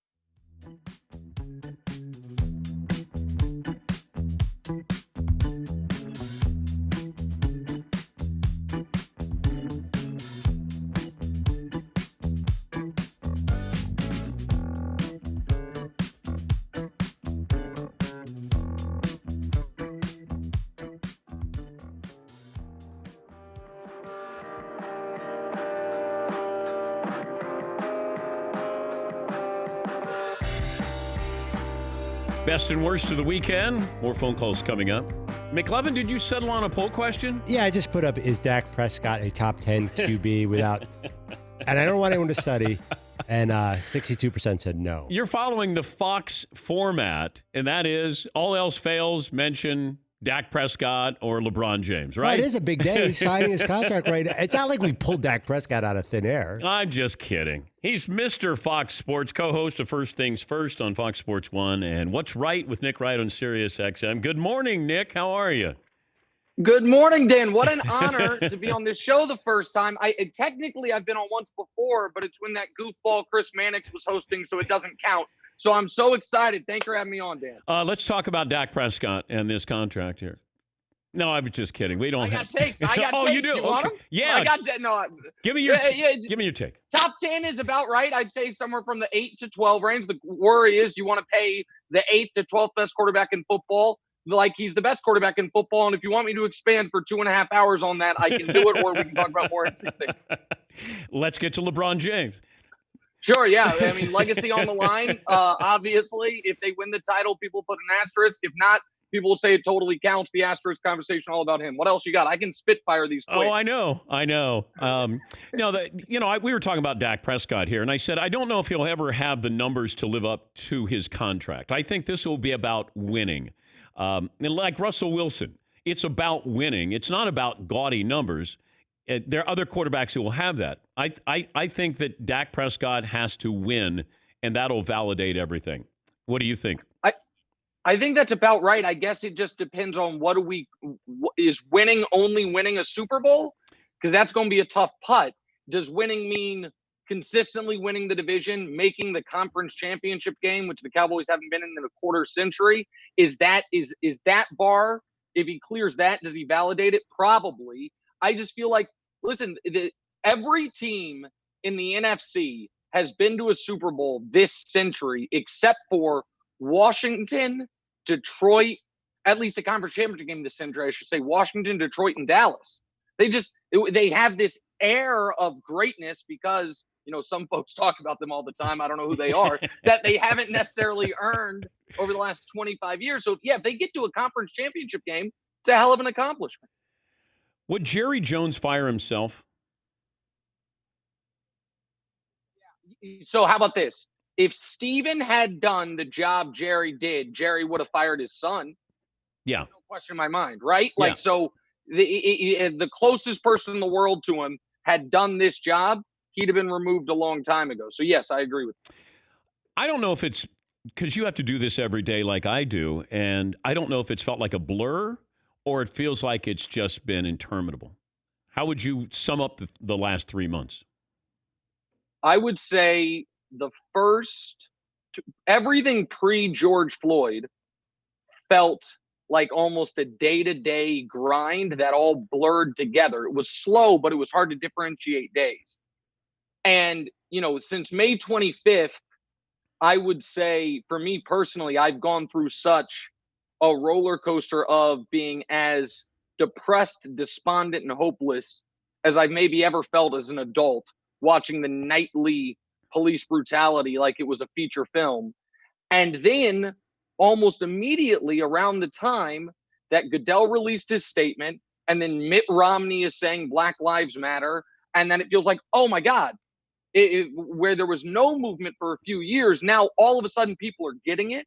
And that has made me feel hopeful. But then you have moments like last night, and it's like, hey, by the way, there's a noose in Bubba Wallace's locker. And it's like, damn it, man. But I separate coronavirus into pre and post George Floyd, because for a month there, the global pandemic wasn't even the biggest story in the world. I know you've mentioned this. We're talking to Nick Wright, co-host of First Things First on Fox Sports 1. Your friendship with Colin Kaepernick, and the last time you spoke to him, and will we have anything coming from Colin Kaepernick that would be football related anytime soon? I don't know. I'll be totally candid. The last time Colin and I spoke was, because this is the type of person he is, about a month into the pandemic. He reached out to me and said, Nick, Nessa and I just want to make sure you and your wife and kids are doing okay. Do you need anything? That was the last time he and I had communication. That was obviously pre what Roger Goodell said. I reached out to him after what Roger Goodell said, and I haven't heard back. But that is not that surprising. Our relationship has really never been based about his football career. And so I almost felt a little embarrassed even asking him, but I felt like I had an obligation if he wanted to say something. I think he gave his statement that people, it maybe wasn't perfectly delivered when he did that tryout and he said, stop running. I do think it would be in his best interest if he gave another statement along the lines of, we've now had Pete Carroll say they should have signed me. Anthony Lynn said I should be worked out. The commissioner has no problem with it. I'm available to be worked out. I think what he and his agent would tell you is they know he's available. He's been available. He's wanted to play for the last 3 years. Just because the rest of the world's catching up to his cause doesn't mean there's more of an onus on him. And I didn't know how he would take this, Nick, because I looked at it and said, well, what has changed? People's perception maybe, or maybe they've come to the realization that they were the one, he was blackballed. Kaepernick hasn't changed. He's just gotten older here, and he's got to look at this and go, wait, you're going to have me come back, and are you really going to give me, now you're going to give me a legitimate tryout, but is it going to feel like a legitimate tryout for him?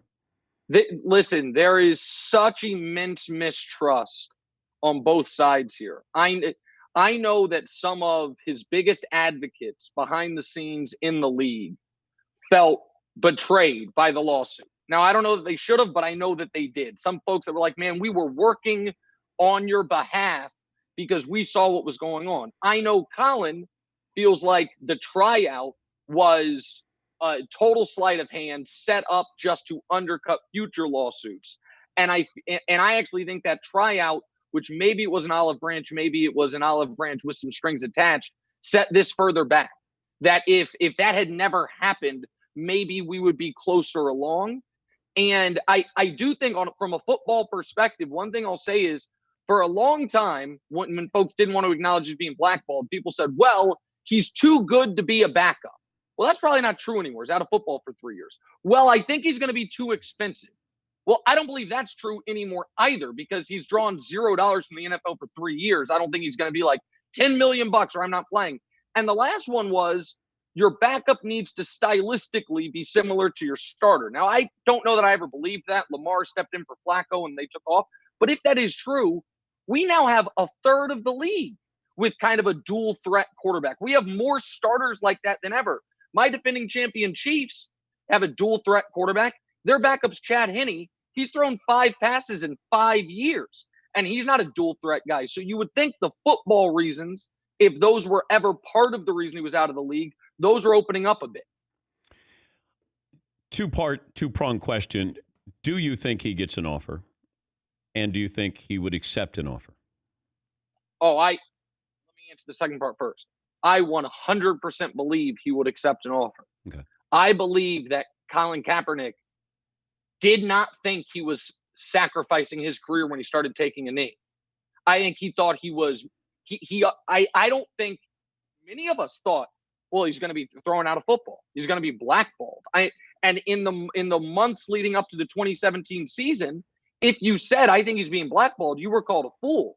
You were said, no, it's money, or it's wait for someone to get hurt, or, well, he's got to learn the system. And then Jacoby Brissett got traded for and played 8 days later. It was all these things. And so I think Colin has put his money and his actions where his mouth is on what matters to him. But I know for a fact he loves football. And I don't think he ever believed, I'm never going to be able to run out of that tunnel again. I don't think it ever occurred to him. I think he thought what I thought. There's not enough quality quarterbacks. Dude was in the Super Bowl 2 years prior. Like, he's going to get a job. There might be a few teams that say we don't want him. And so, yes, I believe he would absolutely jump on an opportunity to play. I don't think it's 0% he gets the opportunity like I would have told you 3 weeks ago, but I don't think it's good. I don't think it's above 20%. What I hate hearing, Nick, is, Doug Peterson, hey, we'd think about bringing him in. Pete Carroll, hey, Anthony Lynn. I want to hear an offer. I don't want to. It's like all the people who said, we were going to draft Russell Wilson. We thought about taking Russell, but you didn't. So I don't want to hear that people, hey, we'd be open to it. Well, then do it. I don't want to hear it. Almost like you're covering your ass here. Yeah, and there's always been a level of dishonesty in this whole conversation, because now that Black Lives Matter is no longer well, it's still a controversial statement, but you've got the majority of American support, and people are no longer trying to change the message on the kneeling and forget the history that he started kneeling, as you know, very well know, because Nate Boyer said, hey, this will resonate better. Nate Boyer, Navy SEAL, or I'm sorry, Green Beret, will resonate better than sitting. And now what you hear is folks love to bring up two things, the socks and the shirt. And that's the new thing. And maybe I missed the memo where police became the one group of people we can't poke fun at. Lawyers and used car salesmen would have loved to know there are jobs that are off limits to make fun of. There's a whole industry of lawyer jokes. And then the other one is, all right, well, the Castro shirt. And I love hearing people talk about the Castro shirt right after they do a segment. So excited to see Mike Tyson's next fight, who has a Chairman Mao tattoo. Like, these people don't actually care about these things. They just don't like Cap. And so they're using a different cudgel to use against it. I wonder if he'll get nominated for a Nobel Peace Prize. And I'm being serious. Oh. I'm being serious. I don't know enough about it other than if you look at the change that's happened and maybe the change that's going to continue to happen, and can we take it back to a guy who knelt, who took a knee? I don't know. I throw that out there. I do think where Colin was very consistent was his protest was not about something intangible or indefinable such as systemic racism, which while is a blight, it has its tentacles in so many different things. It's very hard to unpack. His protest was about a very specific thing: police brutality against communities of color and a system of policing that encourages it. And folks didn't want to hear it at the time. But then post George Floyd, when we saw, even when these police forces knew they were on camera, couldn't help themselves. And by the way, it wasn't just communities of color. There's that poor 75-year-old man in Buffalo, the 16-year-old girl, I think, in Cleveland. I think all of a sudden, folks saw what they couldn't see during Ferguson. During Ferguson, it was just black folks getting beat on, and it was just one police force. And now when you see it nationwide, I do think if we do move towards nationwide police reform, he absolutely deserves a tremendous amount of credit for focusing the conversation there. Before I let you go, the most serious question. Some of my guys, the Danettes, they're kind of split down the middle on the length of your hair. Like, they would like for you to go back and maybe... I should go back. Yeah. Can I tell you something right now? I certainly should go back as long as I'm doing the show from my house and I have to do my hair on my own. Dan, my hair was shaved a year ago. Look at this. Oh, I know. This is an outrage. It's ridiculous. Every morning I just mat it down. I don't know what I'm doing. I also feel like I look cooler with the shaved head. So yeah, I'm gonna, as soon as I can get to a barber again, I'm either gonna have him fix it or shave it. I don't know which. Wait, your hair looks immaculate as always. Isn't your wife a stylist? Yeah, but not hair. She does clothes. My wife, Fashion Bird, Freebird, I should say. Yeah, Freebird actually is her company. Yeah, people can find her online. Yeah, she does clothes. She does some interior decorating. She does not do hair and makeup. And so I'm just, okay. And by the way, my family's out of town. They left me on Father's Day to go spend it with people they like more. So I'm here all by myself, just sitting here talking to you, dealing with this hair. Are you lonely? I mean, they left yesterday. I was a little down. I was like, of all the days you're gonna leave on Father's Day. Sweet, but okay, whatever, it happens. But then Dan Patrick reached out to me, and I was like, well, this is one of my radio fathers, so it kind of it picked me back up.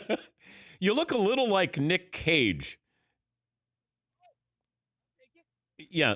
I'll take any I look like. I always feel like when other people are like, you look like Nick. The only one I don't like, I know you got to go. There's a soccer player named Frank Ribery who people say I look like. I think he's French. But his only really noticeable trait other than his nose is a facial scar. And I'm like, I don't even have that. They're just saying I'm so funny looking. I look like a guy who everyone's like, oh, he's the guy with the scar on his face. I don't have the scar on my face. I'm just funny looking. Keep fighting the good fight there. And thank you. Great stuff. Thank you, Nick. Great to talk to you. See you later. All right. You too. That's Nick Wright, co-host of First Things First on Fox Sports 1 and also What's Right with Nick Wright on Sirius XM Mad Dog Channel. He's fixing his hair now. All right, we'll take a break. We'll give you our best and worst of the weekend. Adam Sandler will join us coming up next hour. More phone calls right after this in the Dan Patrick Show.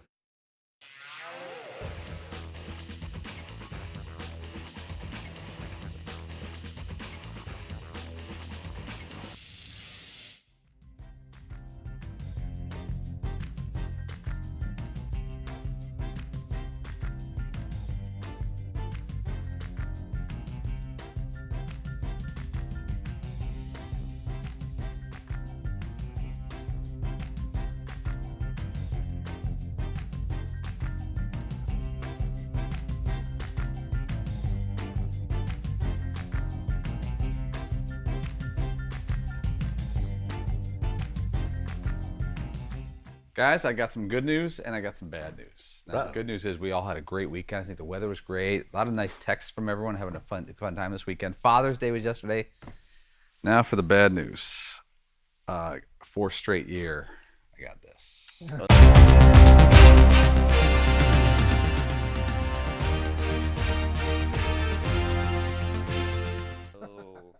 Look, you got it, huh? I got it. And they make one of these cards.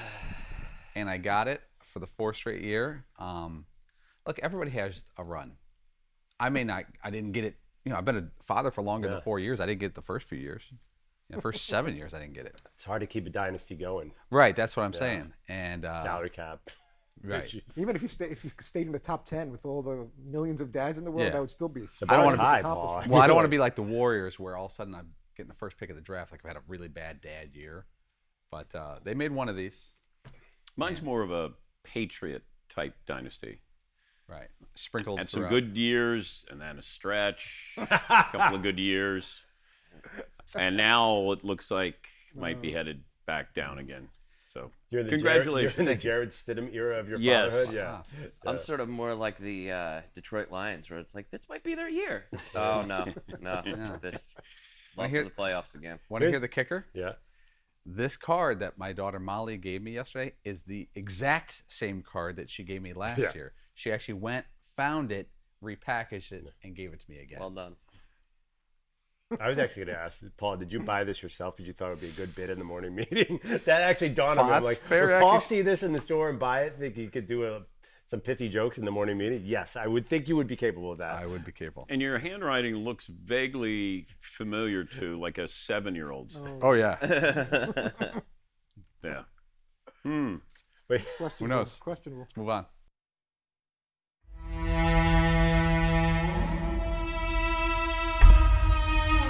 You were nominated, As Good as It Gets, Best Supporting Actor. Is that right? I won. Oh, you won? No, I didn't. But I was nominated. Oh, well, that would have been. I mean, I would have bought. What would you? Did you have a speech? Did you ever give the speech? I didn't. Okay. Do you want to give the speech now if you would want? And hold on here. Here we go. I'll act like let's just get that over with. All right, let's get it over with. Thanks. And the winner is Greg Kinnear. Greg Kinnear. Thank you. Thanks. Great to be here. Honored to be nominated and to finally pull it home. Thank you. Who beat you? Robin Williams for Good Will Hunting. Oh. So I had no issues with that. He was unbelievable, and it was a great group. It was like Anthony Hopkins. Burt Reynolds was in the category for good Boogie Nights. Okay. Yeah. So it was a fun night. Took my parents. What is that moment like when they've announced everybody and there's that little pause and there's a camera on you? And then what do you think? Yeah, the guy comes down, and he basically takes a knee right here with the camera. So you're like, you try to act like you don't see it, but it's literally, you can feel the heat from the lens pointing at you. And you just, I don't know. Fortunately, Best Supporting Actor happens very quickly. So it's the first thing. So the show started. I finally was there, and I would say about 48 seconds after Billy Crystal had done his opening, it was over. I'd lost. And then you got to sit there the entire time. But it was a good show, and it was a thorough pleasure to be there. It was incredible. But Nicholson was up for Yeah. Best actor. Yes, he did. Yeah. And he unlike me, I see where you're going with this. He actually he did win the Oscar. I think I'm skewing negative, and I don't mean to. I'm better than He that. was he did win, as did Helen, and we got the movie did really well. It's a great film and still pops up every now and then.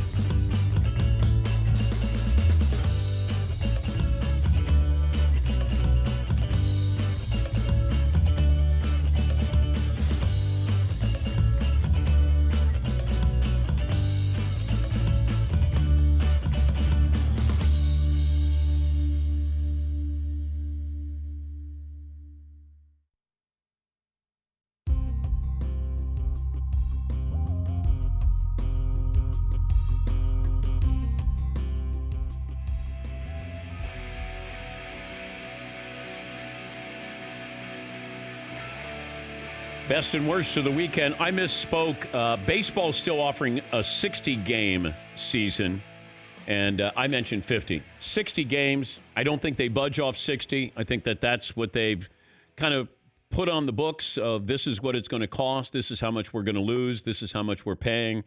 And I don't think they're going to budge off 60 games.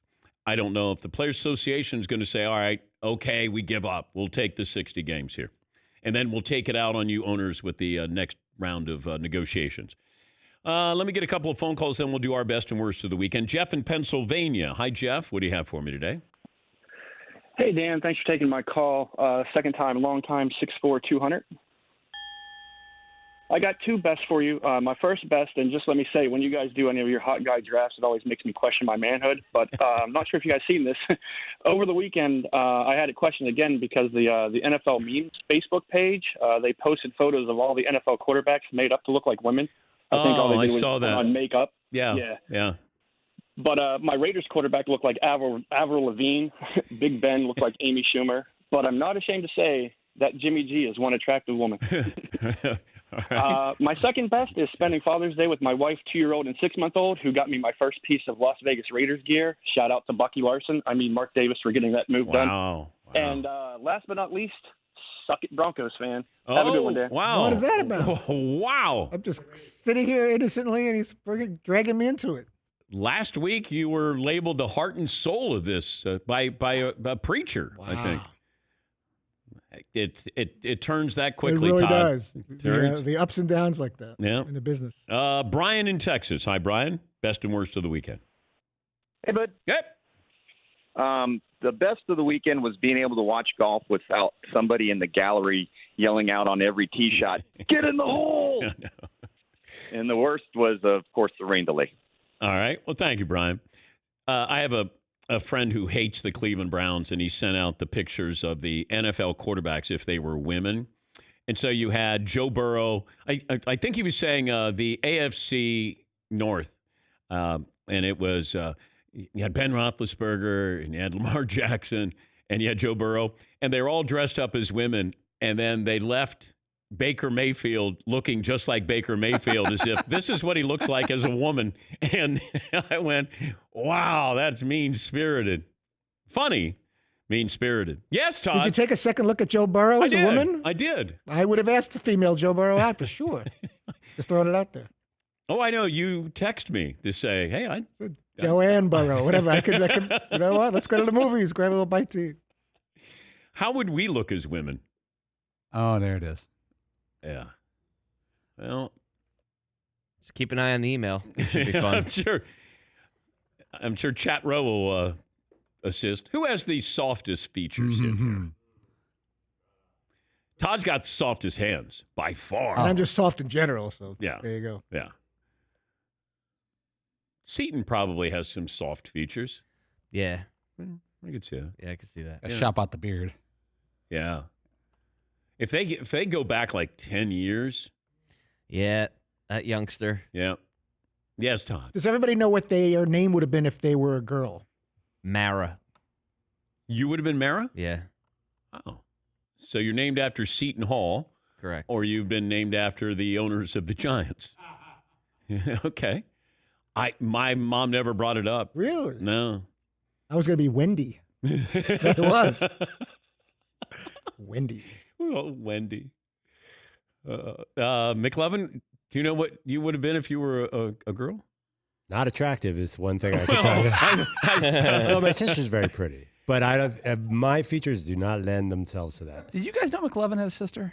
I did not. I knew he had 2 brothers. This is the first time. This is the first time I've heard of it. Wait, hold on. Andrew, you have a sister? Am I right? The whole room is same reaction? I did not know that. No, my sister in Boston. Never heard of it. Never heard of that. I'm always talking about how I'm going up to Boston. No? For your wife's family.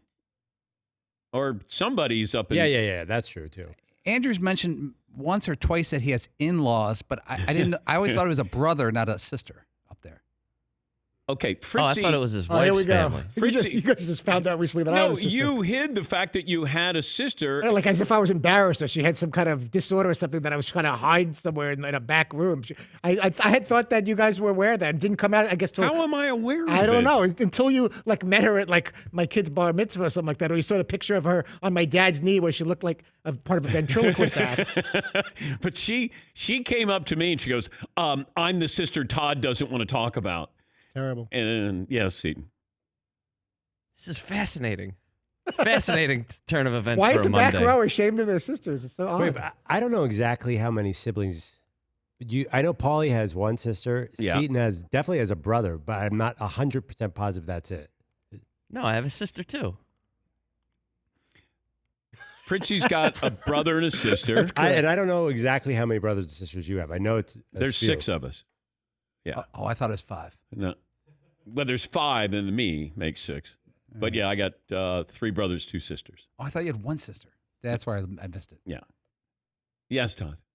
This is very funny how we're first learning about each other after almost 2 decades working together. I'm shocked. I did not know McLovin had a sister.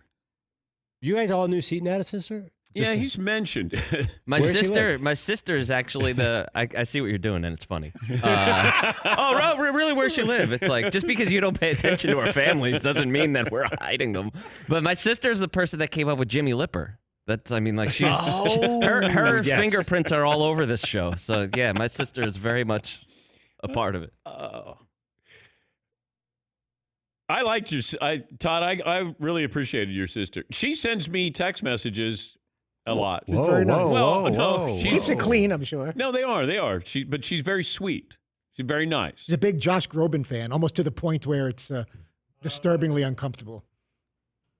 What does that have to do with texting me? I'm just saying everything about her these days is about Josh Groban, and based off like the era you live in, wouldn't she be like a bigger fan of like people that were on the Love Boat or Fantasy Island, like Billy those type Joel. of actors? Yeah, Billy Joel in the 80s. That would make a lot more sense. No, I really enjoyed talking to her. She's fun. My mom is also a character. She is. If there is a female Todd.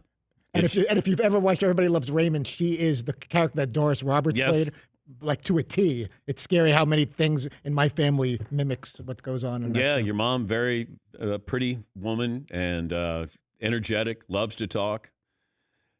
Like, I would hang around your sister and your mom more often if it meant I didn't have to hang around you. I can understand that. Yeah.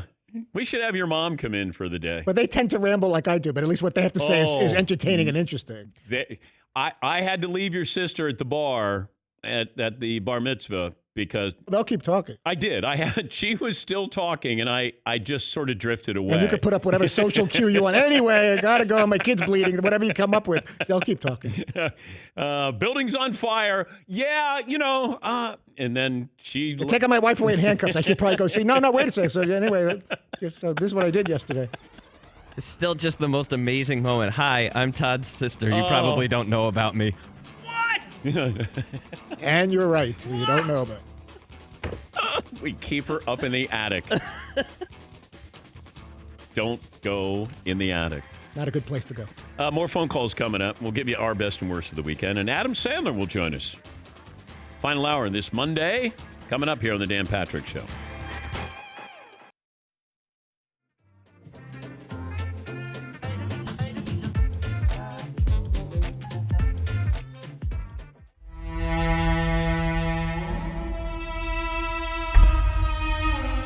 I don't know why artists do this, that sometimes they want to play songs for them. It's weird. I remember seeing John Mayer and the Counting Crows. The Counting Crows played their hits. John Mayer was trying to move away from boy band hot John Mayer to this, professional musician. And I'm like, I don't care if you can play your guitar with your teeth, dude. Just play the hits, Your body's a wonderland. Let me hear it. So if you go to see Grateful Dave, he doesn't always play the hits. All of a sudden, it goes into jam bandy, and then all of a sudden, I go, I'm going to go get a beer. I'll be back. But if I got Dave up there with an acoustic guitar, I'm thinking, all right, I could probably get 5 of 8 songs are going to be hits. I would say one of 9. What do you do? Crash? Satellite. Yes,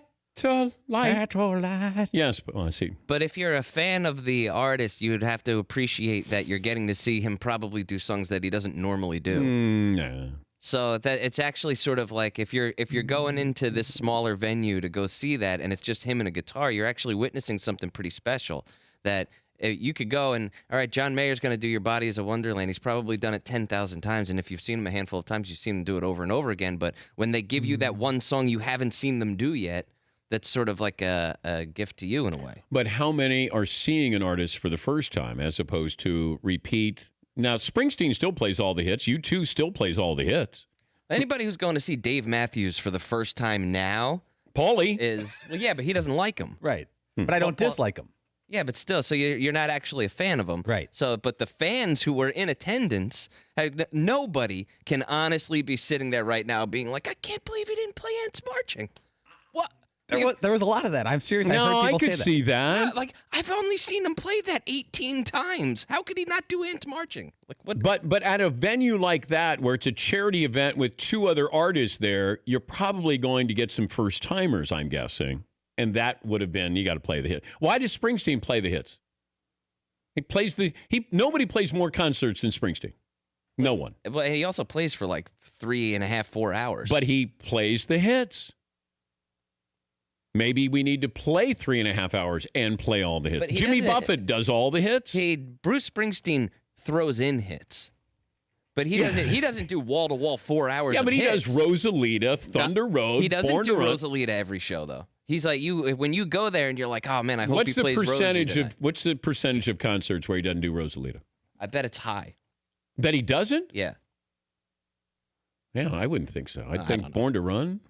But let's say Dave Matthews has at least 6 songs that are household songs everyone knows. He went 1 for 6 from the field. Now, everyone seemed to enjoy themselves, but I think they were surprised it was a little short and lacking of hits. Yeah, Fritzie. And then the anticipation makes it worse because then you think maybe he's going to pretend that he's done and he's going to go off stage like they like to do, and then he's going to come back out and play some of these songs, and then that never happens, and then it just calls even more attention to it. It's weird if I've seen somebody in concert, I don't go, oh wow, I haven't heard this obscure track. Boy, I really feel like this is a treat. You go see Chumbawamba and they don't play that song. Yeah. Their fans are walking. Tub thumping, whatever it is. Yeah. So funny.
Buckle up, boys. Time to go to work.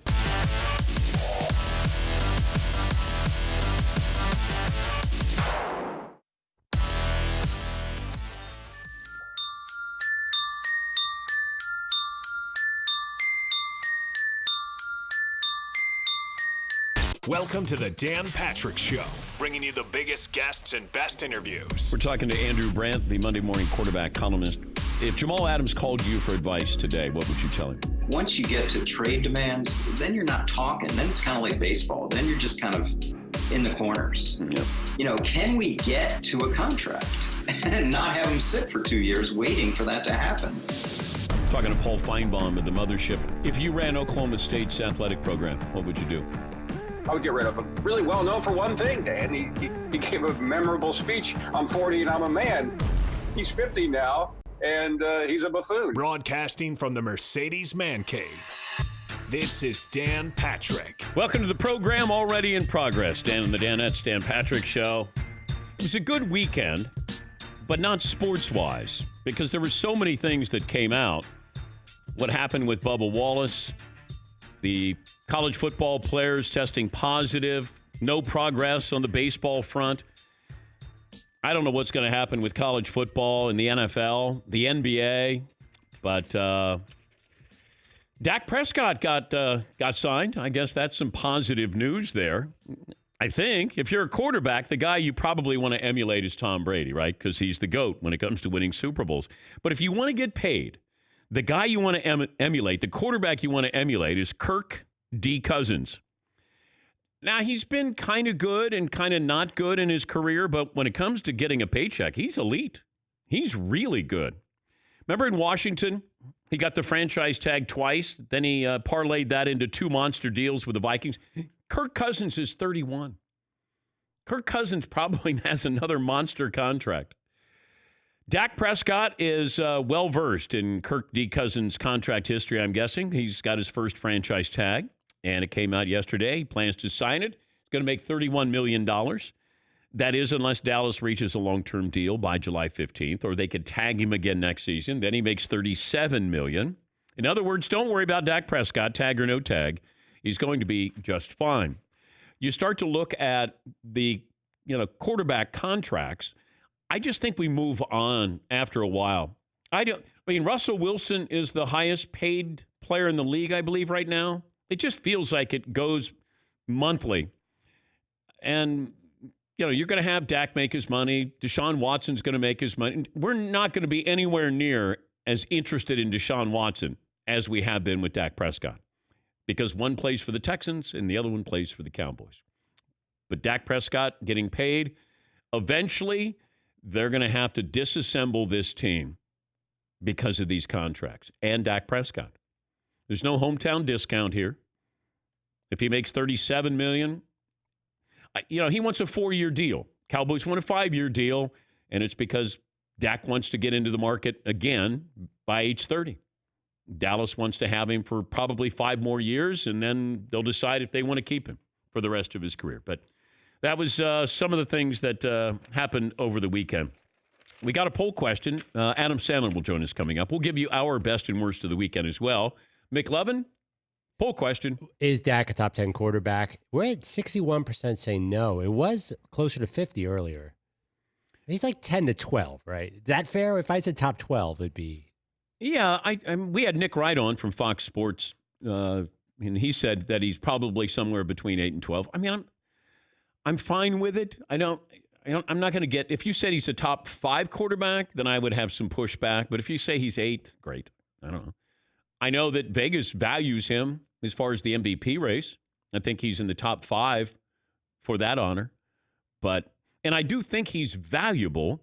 I just don't know if, and he had good numbers last year. But boy, he had some bad numbers too. In those losses, he was pedestrian.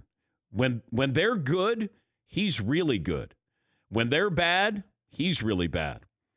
And maybe you could look at, as he goes, they go. And that would concern me, because in those losses, 8 losses, he threw 8 touchdowns, 7 interceptions. When they were winning, 8 wins, 22 touchdowns, I think 4 interceptions. Big difference there. And that might be home and away, too, with those kind of numbers there with Dak Prescott. All right, some phone calls. Let me get to Travis in Wisconsin. He's been holding for a while. Travis, thanks for joining us. Best and worst of the weekend. Morning, Dan. Long-time listener, first-time caller. 6 feet, 200.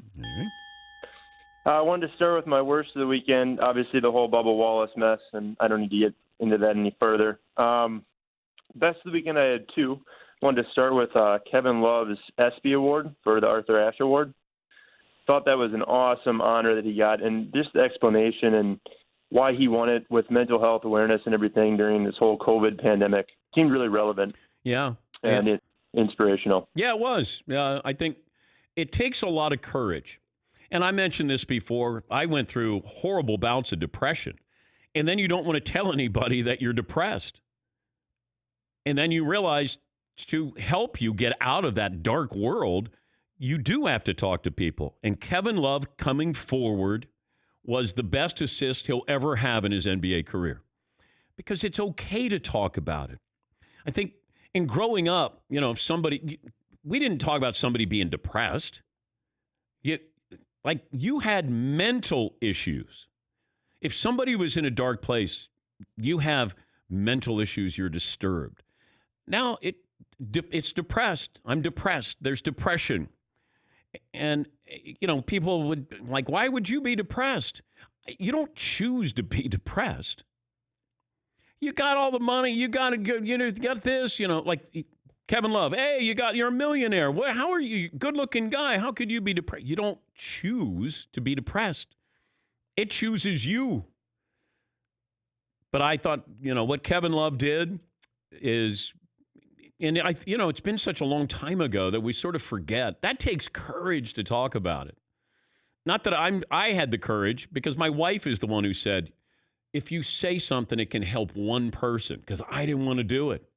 I didn't want to be embarrassed to talk about it. And she said, if you help one person, who cares if you're embarrassed? Yeah, Paul. The athlete that stands out, and I don't know how many years ago it was, but it was Terry Bradshaw, the former Steeler, and he talked on our show and other shows that he would win the Super Bowl and he'd be driving home going, that's it? Yeah. That's all I get out of this? I'm still kind of depressed. I just won the Super Bowl. I'm MVP. I'm one of the most popular athletes in our country. Everyone loved Terry Bradshaw. Yeah. And he'd be going home going, this is it? That's all I got? And I know the feeling of you've accomplished something, but you're not happy. Because my wife would say, would you stop and enjoy it? And you're like, well, I can't, or I don't know how to. And, so you have to have these little victories, these where you celebrate something. Because I would always think if I did something, like I did a good show on SportsCenter, then now the pressure was on to do it again the next night. You get in your head, and then all of a sudden it just, you're your own worst enemy. Bubba Wallace has a statement that he put out after one of his crew members found a noose in the garage stall at Talladega. Today's despicable act of racism and hatred leaves me incredibly saddened and serves as a painful reminder of how much further we have to go as a society and how persistent we must be in the fight against racism. Over the last several weeks, I've been overwhelmed by the support from people across the NASCAR industry, including other drivers and team members in the garage.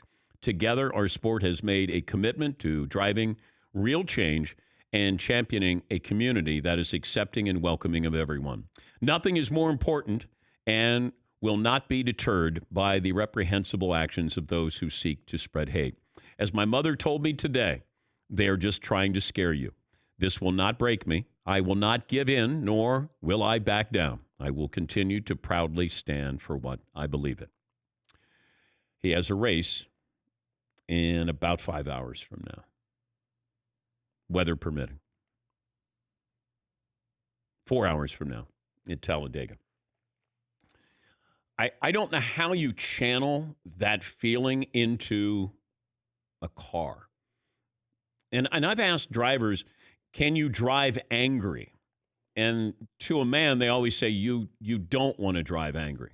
Like you have to be focused in what you're doing. You can't change who you are once you get in that car. And I don't know what that's going to be like for Bubba today. But I will be watching.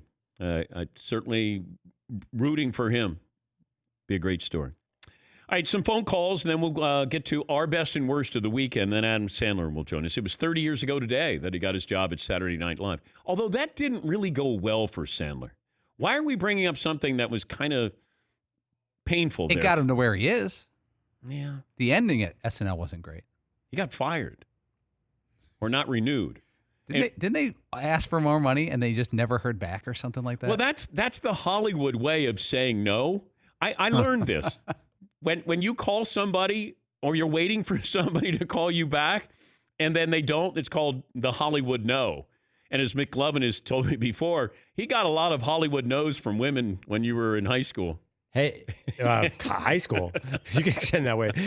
Hey, it's Andrew. Just want to make sure you got my last message. Hey, it's Andrew again. I don't know if you got the message before my last message. Your number changed or what's happening here, but I just want to make sure you're okay.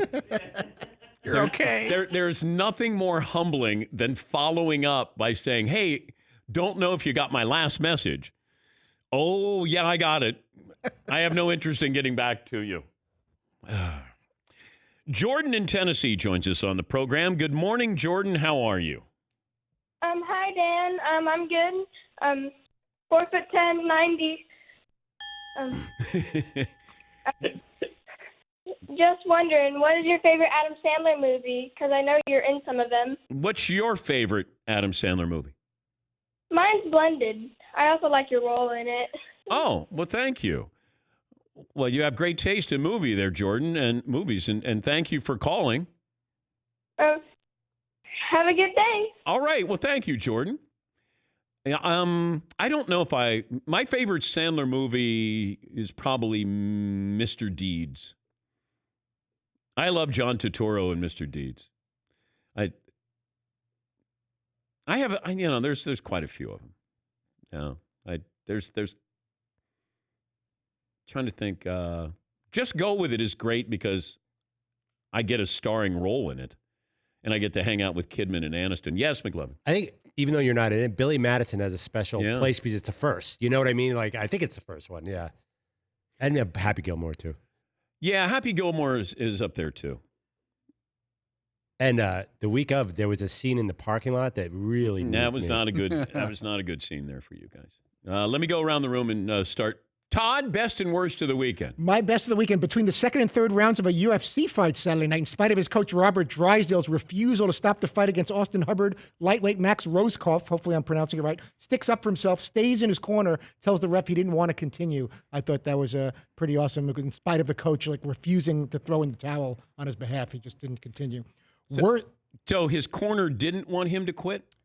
His corner wanted him to keep fighting, and he decided to stop fighting. Yeah, like there's audio of him saying he was just like, I'm done. Like, just call it. Call the fight. I'm done. I don't want it. And they're like, no. No. Basically, Get back out there. They Keep want him fighting. to keep fighting, and he just either didn't have it or he felt too injured to continue, and he sat on the stool. The ref had to go over to him and say, are you right? Do you want to continue? Do you tap yourself? Do you just tap your own like you're tapping out? Now, is this UFC or boxing? This was UFC Saturday night, and the ref went over to him, and he goes, like, son, or whatever, do you want to continue fighting? And he's like, no, I'm done, or something along those lines. And he wouldn't get off the stool between the second and third round to fight round 3. All right. It's a pretty crazy story. Yeah.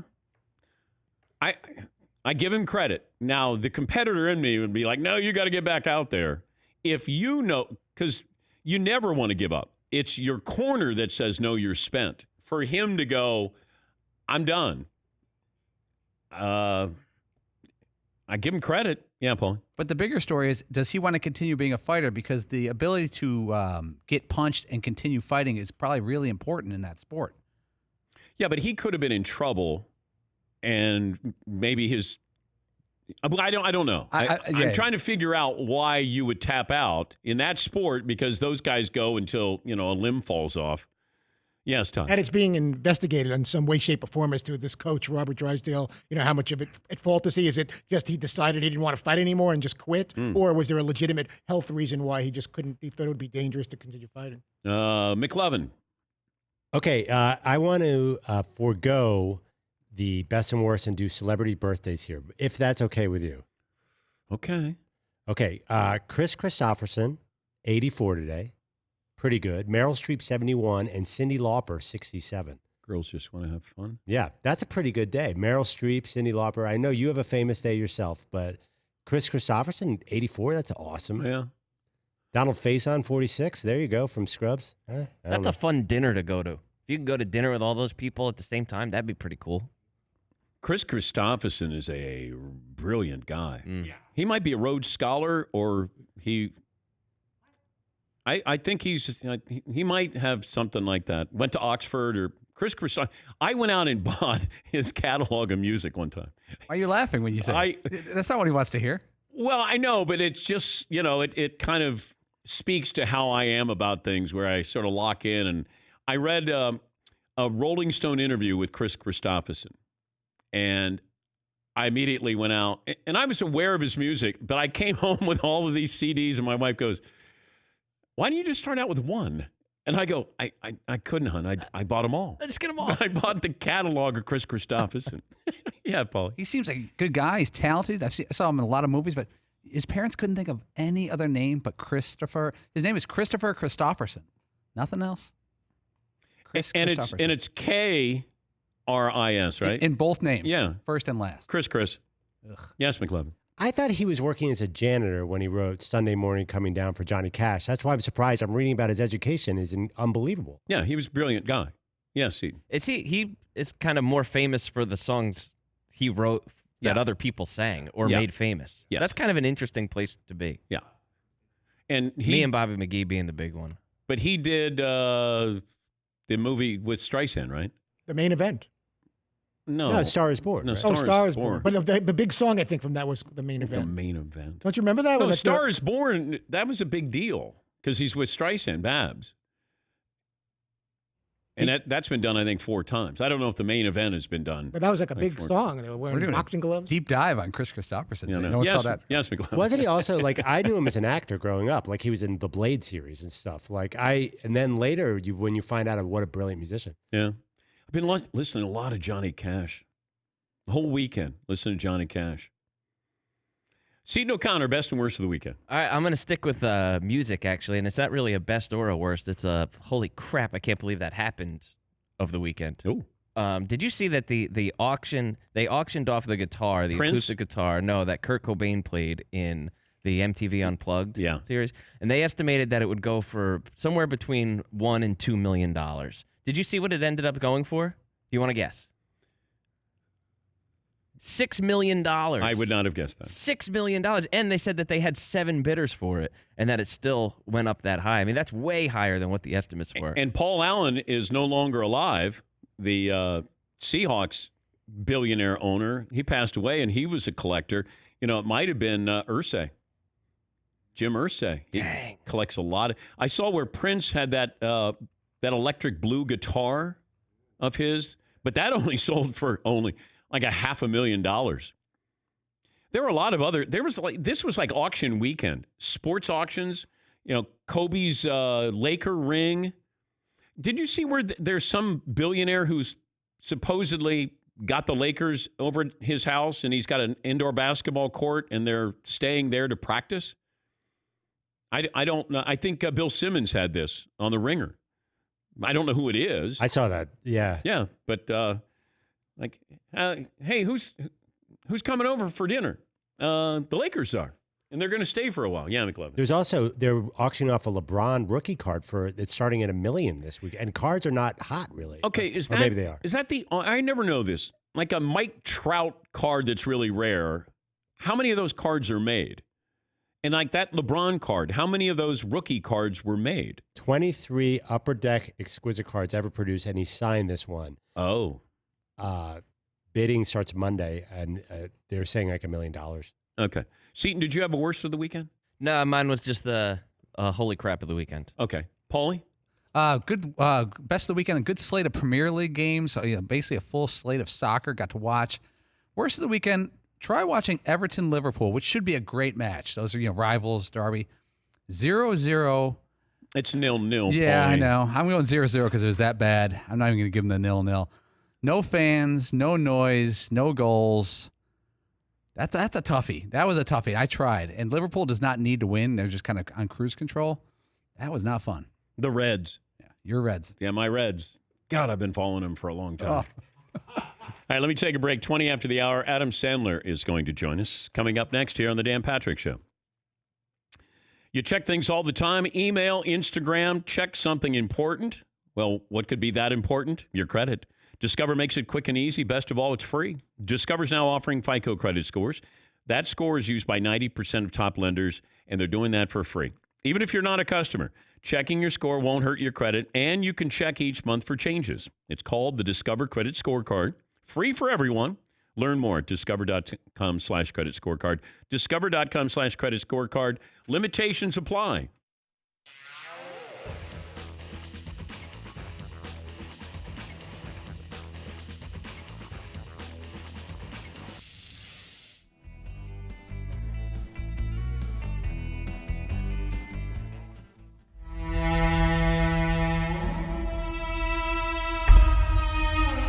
Who came up with the name Beach Boys?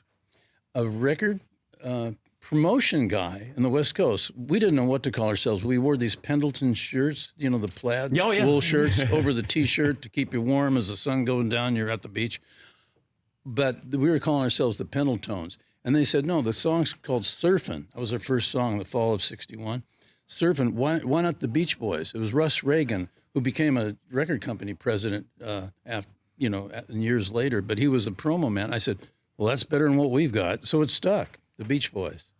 Congrats, by the way, the Rock and Roll Hall of Fame. What was it, 1988? 88, yes. What do you remember about that night? I remember inviting Muhammad Ali to come sit with us and go with us. We spent 2 or 3 days with Muhammad Ali, going out dinners. And well, how'd that happen? Well, we were contemporaries of Muhammad Ali. We loved him because he represented a lot of things like peace at a time when, there was a big movement towards war. Yeah. And I used to buy Muhammad Speaks, the magazine, when I was in high school. I thought it was fascinating, So I've always had an admiration for and fascination with different cultures, different ethnic groups, languages, architecture, you name it. And I guess that's why I wrote this song, Unleash the Love. The thing about Mother Nature, she's got a place for every creature. The beauty of God's creation is diversity. For all of us, it's a lesson that our planet's prized possession is our differences. Yet I think it's time we all agree we got to unleash the love. Mail room. This is Kyle in Helena, Montana, ATF.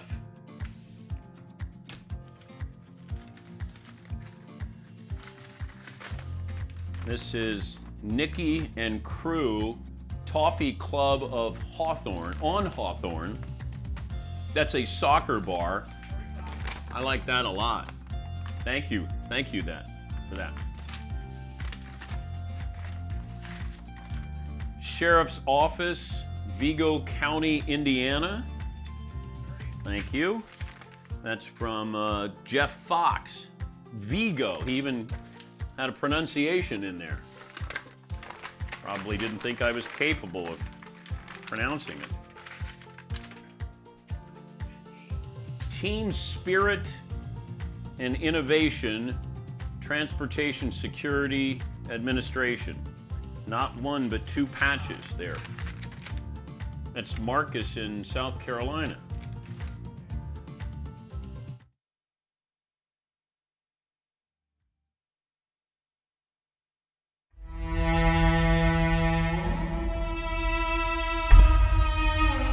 And then you get to San Diego, and you've got Doug Flutie as your starting quarterback. Drew Brees is the backup quarterback. Yeah. Crazy. Yeah, that was amazing. I'll tell you what, playing with Doug Flutie my first year was unbelievable. I mean, he was so fun to play with and such a great guy. Let me tell you what Doug did one time. And so we were all in the locker room just talking where our lockers were. It was like in a corner, and Doug Flutie was a part of that corner. And so we were just talking about music one day, and I told him I wanted to kind of start to learn how to play the drums. And so about 2 weeks later, Dan, I come to my locker room. I come to the locker that morning, and there's a big drum set in the front of my locker. I'm like, what the heck? And it was Doug Flutie. He bought me a drum set. unbelievable. And so that's the kind of guy Doug Flutie is, though. It was unbelievable that he did that for me. He was just out of the kindness of his heart. Do you have a drum kit in your house right now? My son does now, yeah. Yeah, in his room, he has a drum kit. Can you go in there and get in the pocket right now? Well, it's kind of early here, so he's still sleeping. Oh, he's it's only still 8. asleep. Well, it's a good way to wake him up. Come on. It is a good alarm clock to have. It's a good alarm. Just go in there and start beating the drums.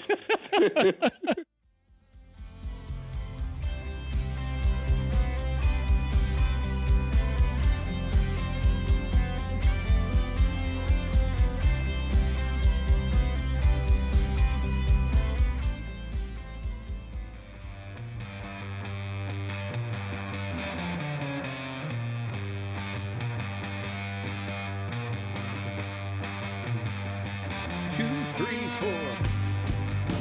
This program brought to you by Mercedes-AMG. Be prepared for whatever comes your way. The all-new GT 4-door coupe. Life is a race. Visit your local dealership for a test drive today. If you missed any of our interviews this week from the Mercedes-AMG Man Cave, go to the Dan Patrick Show app. Watch and listen from inside the Mercedes-AMG Man Cave, Mercedes-AMG driving performance. He is an actor, comedian, all-around good guy, Adam Sandler. And Fritzie goes, 30 years ago today, Sandman joined Saturday Night Live. And I go, was that a positive experience for him? Like, do we want to bring up something like that? It started well, and Sandman joins us now. Hi, where are you right now? I'm in my basement. Okay. What do you? Why wouldn't it be a positive? It was great, and I didn't know this 30 years. I think Fritzie's making this up because it's June, and Saturday Night Live ain't on in June. So how did that happen? Fritzie? I was looking at on this date in history type site, and it said June 22nd, 1990. Adam Sandler debuts on Saturday Night Live. Whether it was either debut or he was officially hired, however you want to read it, that's what the date in history suggests. I don't think so though, because I got hired mid-season. Hired mid-season. I think my first season I only did 11 shows. Oh, you know what? Then just, go back to bed. We'll call you in November when it is the 30th anniversary. I just wanted to make something up so that we can get Sandler back on the You were show. looking for a guest, and now I got it. Sandman will bail us out. We don't have anybody coming on today. Yeah, and you were so convincing. Let me tell you, though, you know what today is? Maybe this is what it said. It's my anniversary. But you haven't been married 30 years. I don't know where the 30 came in. Maybe 30 years ago, I said to somebody, "Hey, I'm going to get married." No, but happy anniversary to my wife, and we're going to have fun. What did you? What really? Yeah, she said we can do what we got to do tonight. We're looking forward to it, and I'm keeping the sunglasses on for her too. I look disgusting right now, Danny. Yeah, what happened? Why with those? That's kind of Hollywood. Look at this. That's swollen, man. You don't need to see that. I just woke up. Fritzie made it seem like it was going to be so much fun. And by the way, who's the baby in the front? You guys zoomed in a little bit. I saw a nice little baby. Who had the baby, Danny? A listener sent that in. It's a cute little baby. Yeah. Seton, you have a question? I have, maybe this is what Todd is getting mixed up on. This is actually the 1-year anniversary of Adam playing the Hershey Giant Center. That he did that last year. That might be what we're commemorating. That's what you were saying, Fritz. That's what it is. I must have read that wrong. No, but if it was 30 years ago, I am 53, and I started when I was 23. So the 30 years ago on SNL thing makes sense. I just don't know if it's June 22nd. But happy anniversary. How do you get discovered to get the audition at Saturday Night Live? I was a stand-up. Dennis Miller was a great man. He said he thought I was pretty funny. He alerted SNL brass to come see me. And then me and Chris Rock and a few other great comedians went to Chicago and auditioned. I just saw a story with you and Chris Rock were walking along the beach in Malibu, and they described what you had on. And I know you love the paparazzi when they follow you like that, but can you Yes. explain why you and Chris Rock were walking on the beach? Was it hand in hand? We were just reminiscing about grown-ups and how you stole the show. No. You and Chris Rock are walking along the beach in Malibu. Why? Yes. Okay, so Chris is staying down the street. We've rarely had moments like this where we can sit and not work. So we called each other up and said, let's meet on the beach and walk. We've been taking walks together and enjoying each other's company. And we didn't know somebody was hiding under the house shooting us. We just thought we were having a normal walk. But Chris did look good in pants, and I would look good in a shirt that's slightly too small on me now. Comedians in flip-flops taking walks. That's a new show. Netflix is going to green light that, Sandman. That's a funny one, buddy. Yes, I by the way, I was on the downhill side, so he looks like he's taller than me. He's not that much. Maybe he's got me by half an inch or something. That bothers you, doesn't it? It shook me up, yeah. All the guys that you hang out with, I've never seen Rock play basketball. Can Rock play at all? Rock, I think, by the way, Chris has been working out or something. He looks different. He's got like thicker arms. He looks like he's taking it serious. I've never seen Rock care this much about his body. I think he got to an age where he said, I want to live. And he's been eating better and hitting the gym. He's got muscles. He's got triceps. He's got biceps. I never saw this. So I'm sure his hoop skills are jumping. No, that's not true. I've never seen Rock play. And you've never talked about Chris Rock's basketball. He doesn't play a lot, but when he plays, that's not if he's open, he'll hit the shot. We're talking to Adam Sandler. Something happened 30 years ago. We're not sure. But Paulie, what, Paulie? Adam, I have here that you were hired to be a writer in November of 1990, and then a couple months later, you made your first appearance in, it doesn't say the exact date, but spring of 91. Does that sound right? So I think I got on there as a writer, and they said they're going to put me on air too. And then I started writing skits, and then my first on air was Tom Hanks' show, and I played I think this is my first one. If I played an Israeli guy on the Sabras. I got December 8th, 1990. Adam Sandler appears in the Sabra sketch with Tom Hanks. Edie Brickell as the musical guest. Wow. That's amazing. Yes, I think that's true. So it's got nothing to do with June 22nd. June 22nd is my marriage. We got married on June 22nd at Dick Clark's estate in Malibu, and that was pretty great. Who showed up at your wedding? Tom Petty came to the Tom Petty that night got in a car accident on the PCH and came to my wedding to use the phone. Oh, so he didn't go to your wedding. No, I would have invited him. If I knew he would have come like that, I for sure would have invited him. I didn't want to put pressure on Tom Petty to show up. But Rodney Dangerfield came to my wedding, and my father was unfortunately very sick at my wedding. He had cancer, and Rodney showed up, and my father was in the bill. We were hiding out together because he was dealing with the chemo and all that. And then my father came in. Rodney came in and goes, "Where's the dying guy?" and my father goes, "Hey, Rodney." He goes, "Hey, I'm dying too." Something like that. Wait. So Tom Petty gets in a car accident right down the street. He doesn't know that you live there. He's just seeking help. So he knocks on the door. I think, it was right by Dick Clark's, with the place we rented.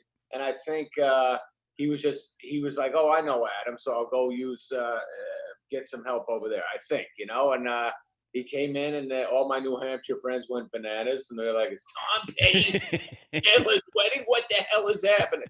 So, but he didn't play. He didn't play. You know who played that day? Leon Redbone. Nice. Did you get up on stage too? I sang House of the Rising Sun like I always do.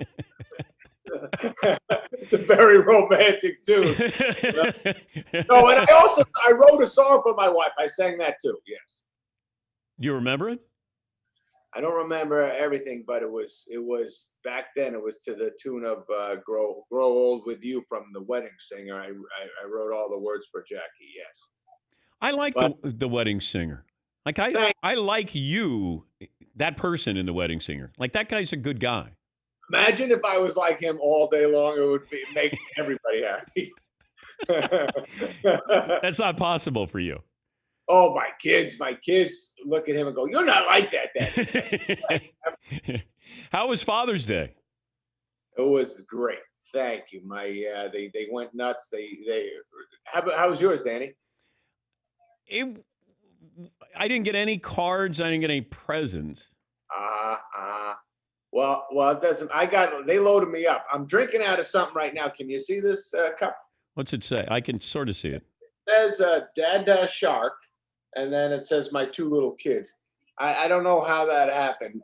They don't call me Dad Shark, but this happened yesterday, so I like that. But they got my wife got them two little books, and it's like, I love my daddy because, and they fill out the words. It was like 100 pages of things, and literally everything dealt with, like, my daddy taught me how to, and then a blank space. Every answer was like, to eat.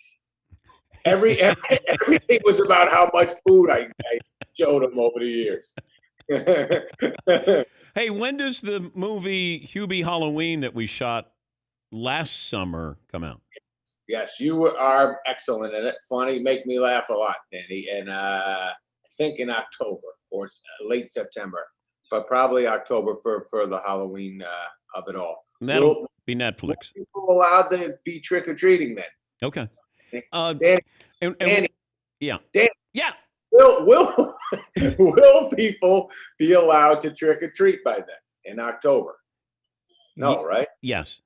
Yes. With all right. with mask on. Mm-hmm.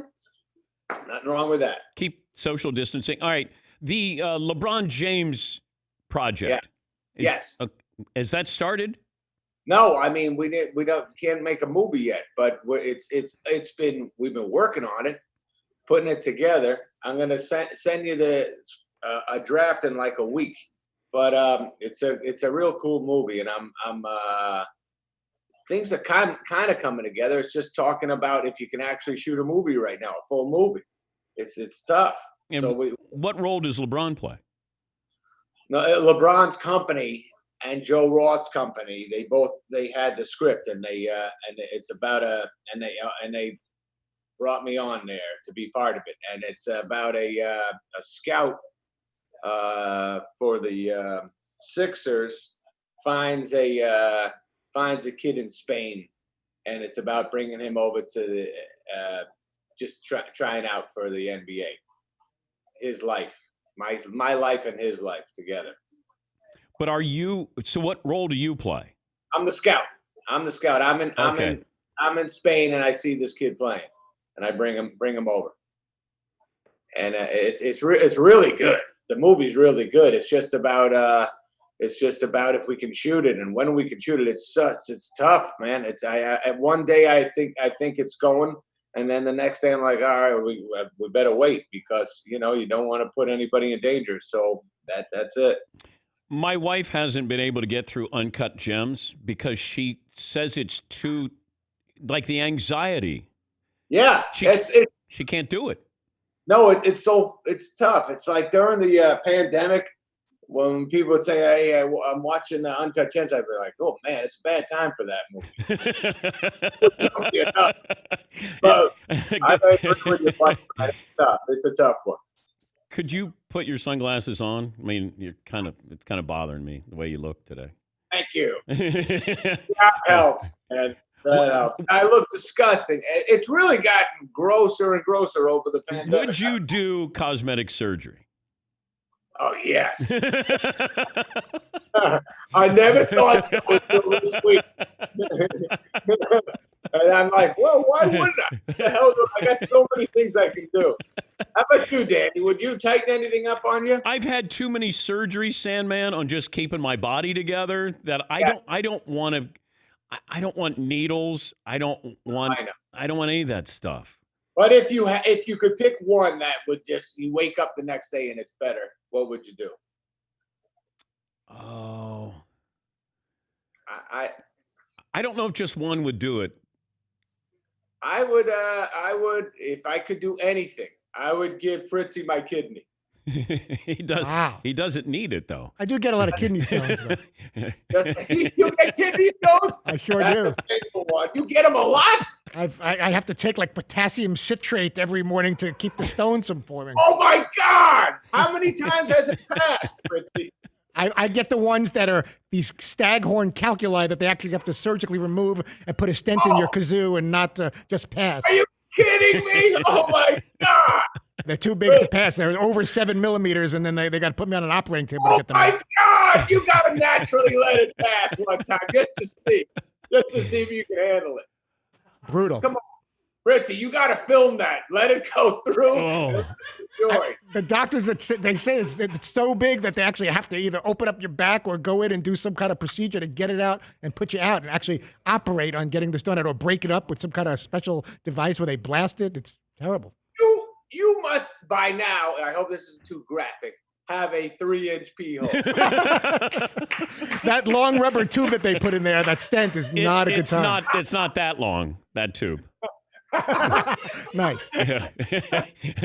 See, did we make your day, Sandman? Aren't you happy you got up for an anniversary that really is not an anniversary other than your wedding anniversary? It's the wedding anniversary. Come on, switch the whole interview to that. Yes, I'm very happy. I love you. I miss you. And I'm glad to see you looking so handsome. Well, my best to Jackie and you. How many years? We're with each other 22. We're married 17 or 18. No. You got to get that right. I'll ask her tonight. I'm gonna. Maybe I don't know. But I'll ask. I would ask Rodney, but Rodney left. I think 17. 17. I thought 2003. Okay, yeah, that makes sense. But we're a little loose on anniversaries as well on our end. So, just how long have you been married, Danny? 33 coming up in August. You know what you guys should do on the 34th or 33rd? Yeah, when it comes up in August, finish up Uncut Gems. I'm telling you, perfect kissing movie. No, it's a great anniversary movie. And you get nudity. We get to see you in a trunk with no clothes on. For a brief second, you see a little something. I don't know. I would love to see the outtakes of that. Did you show anything that you? I'm sure some cameraman saw something. Why he owns me right now. And that cameraman who saw it is just like, yeah, what's up, Adam? It was a bad day. It was cold. Hey, thanks for joining us for that 30th anniversary. Yeah, and send the script. I want to read that script. Now, are you going to tell me what part I play, or do I just find what part I want to play? You're definitely going to be in it. You're definitely. I loved you in the Jordan doc all over it, Danny. That was so cool. That's a long time ago. That was a good run. Like that my hair looked good back then. You were a presence. Yeah, you look great. You always look great. And you look great today, Danny. Thank you, Sandman. And happy anniversary. Thanks. Sorry for the sunglasses. That's Adam Sandler. It was an anniversary today. We'll take a break. Close up shop. I apologize for my poor research and booking him on false pretenses, especially because he's on the West Coast. You were so convincing. And I feel bad now because he sent me a note yesterday saying, 11:25 Eastern. I thought you meant Pacific, meaning he had no intention of getting up at like 8 o'clock in the morning Pacific time for an anniversary that doesn't even exist. Take a break. Back after this.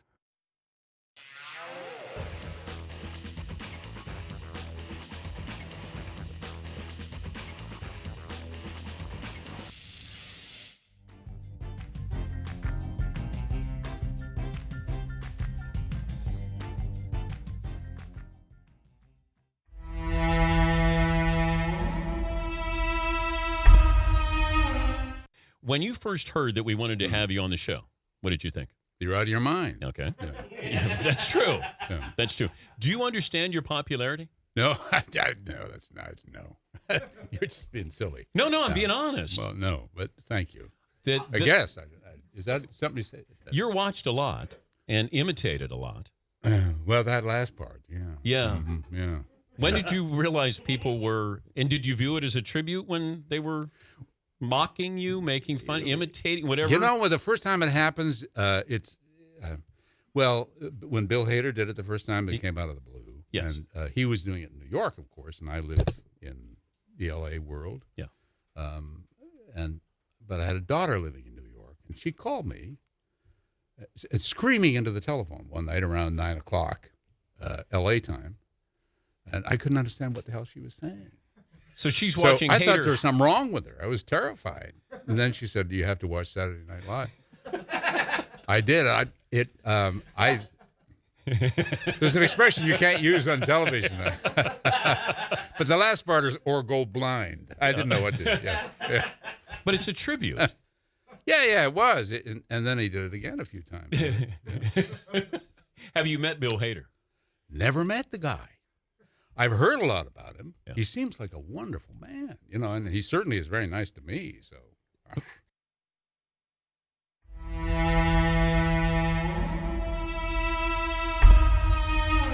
do you talk characters with your wife? No, she's really good at coming up with like she'll say, "Oh, you should do that on the show."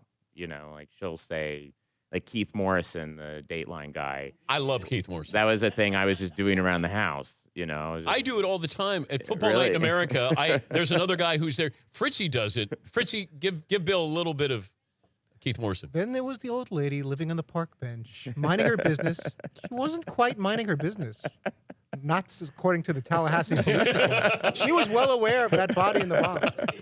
It's always so random. Yeah, my favorite. He actually said this when we did in a sketch. He was talking to a woman, and he said, "This woman said, my husband was missing, and we didn't know where he was. And the cops 2 days later, they found his car, and they looked in the trunk, and he was in the trunk. And Keith Morrison said, "Was he all right?" She's like, "No, he was dead." He went, "Oh, no. That's terrible." Give me a Keith Morrison tease that they're going to break on Dateline. On Dateline? Yeah. So when he has that, as they're going to break. Yeah, what does he do when they go to break? He's like, "Well, when we come back, we're gonna talk about the DNA." Oh, that pesky DNA. Which is another thing he actually said. Yeah. John Mulaney texted me. He's like, "Morrison just said that pesky DNA." Still to come. Yeah. There was the dog. Yeah. But his tail wasn't wagging. Yeah. Like you just the guy he shot me. Shot you a dirty look. No. He shot me with a gun, and now I can't walk. Oh no, that's terrible. I did it once. Yeah, where it was Keith Morrison showing a house like he was a realtor. He's like, "This is a 2-bungalow. This is a 3-bedroom, 2-bath bungalow where nothing could ever go wrong."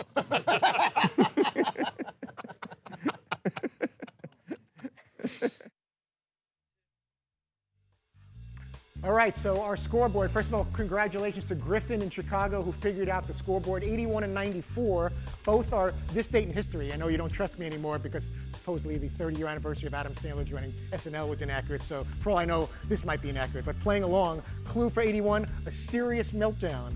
A serious meltdown on... I as the director of the I-Team, no one's going to even believe these I don't know days. if we could trust this information. It may be wrong, but playing along as if this is right, the clue, a serious meltdown of 81 is supposed to be, on this date in 1981, John McEnroe's famous "You Cannot Be Serious" rant, first round win over Tom Gullickson at Wimbledon. And in 94, if I have my facts right, which I may not, on this date in 94, the clue is Bronco busted, then a dream ending. Dream as in Hakeem the Dream Olajuwon. The Rockets beat the Knicks 4-3. It goes the distance NBA Finals. MVP, Hakeem the Dream Olajuwon. Therefore, the clue, dream ending. Bronco busted, the O.J. Simpson chase happening during that series. 81-94, McEnroe and Hakeem Olajuwon and the Rockets over the Knicks. Booyah.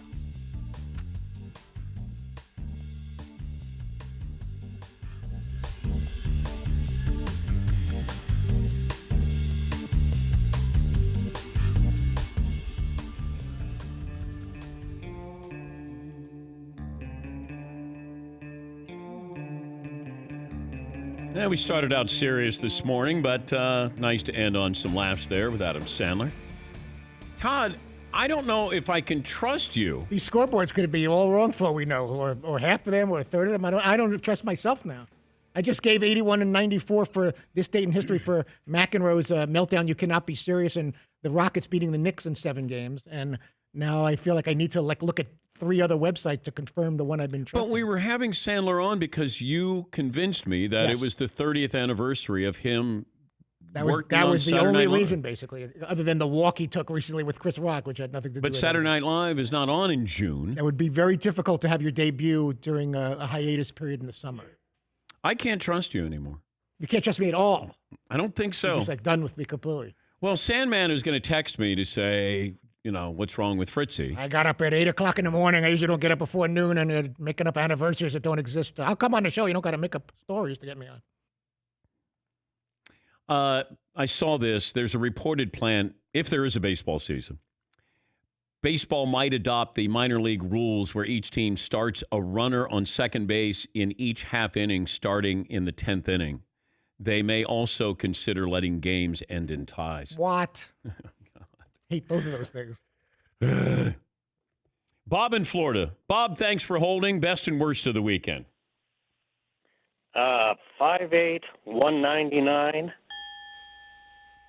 And I have a co-best along with a worst, and also a comment about your guest, Nick Wright. Yeah. Or question, maybe I would call it. My co-best is Webb Simpson winning the RBC Heritage, and it's a co-best along with my 2 children in North Carolina having a steak dinner delivered to me yesterday, and that's, why I'm 199 today. Nice.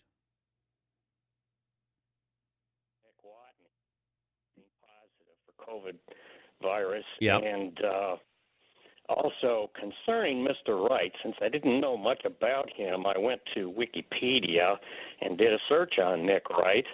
And there's actually a Nick Wright that's a Canadian politician that has a picture on it that looks a lot like Nick Wright, the sports personality. So I was wondering if they might have been separated at birth or something. Now, I'm going to say somebody probably put Nick Wright's photo where the politicians is supposed to be. Yes, Paul. And it's unlikely they were separated at birth because that would mean their parents named both of their children Nick Wright, which is probably unlikely. Thank you, Paul. Luke in Indiana. Hi, Luke. Hey, Dan. Got a best of the weekend and also a good would-have-been girl's name. Best of the weekend would have been watching some Premier League action on Saturday. Had some good goals in the Leicester game. The would-have-been girl's name, my parents informed me I would have been called Maggie after Maggie May, the famous Rod Stewart song. Okay. That's not bad. It's a great song. Maggie May with Rod Stewart. There are certain artists, there's nobody who has a voice like them. It feels like Joe Cocker, Rod Stewart, there's just certain voices you hear. Johnny Cash, there's nobody that sounds. There are a lot of other artists where you go, oh, that sounds like. There's certain artists where you go, there's nobody that sounds like that. Yeah, Paul. What about Adam Sandler's in the middle of his wedding? All of a sudden, Tom Petty comes walking in. How great would that be? But people probably thought, oh, Sandman, look, he got Tom Petty to show up, and Petty was in a car accident and went there to use his phone. Let's go around the room. McLovin, final results of the poll question. Is Dak a top 10 quarterback? 64% say no. Yeah. You said it was for clicks. Hope you got him. Fritzie, what did you learn today? I think I learned that Adam Sandler refutes that he joined SNL on this date in history 30 years ago. It said it's his anniversary, but it would have been November that he actually started in 1990. I doubled down on it, Todd. I doubled down on it. Refutes. He's got to get his facts straight. I know it's him himself saying it, but come on. McLovin. 1 year ago today, huge event. Adam Sandler played the Hershey Auditorium. Seton O'Connor. All of Todd's information now questionable. Very. Terrible. This is terrible. Paulie? Lose the trust like Fritzie that. will spend the next 20 hours finding another website that makes this today. I will do that. What we learned brought to you by Raycon wireless earbuds. The way to go. Get 15% off your Raycon order at buyraycon.com/Patrick. That's buyraycon.com/Patrick. Great wireless earbuds. Thanks for the phone calls, emails, tweets, all around support. Chat row, folks on YouTube, and our great radio affiliates. We'll talk to you tomorrow here on The Dan Patrick Show.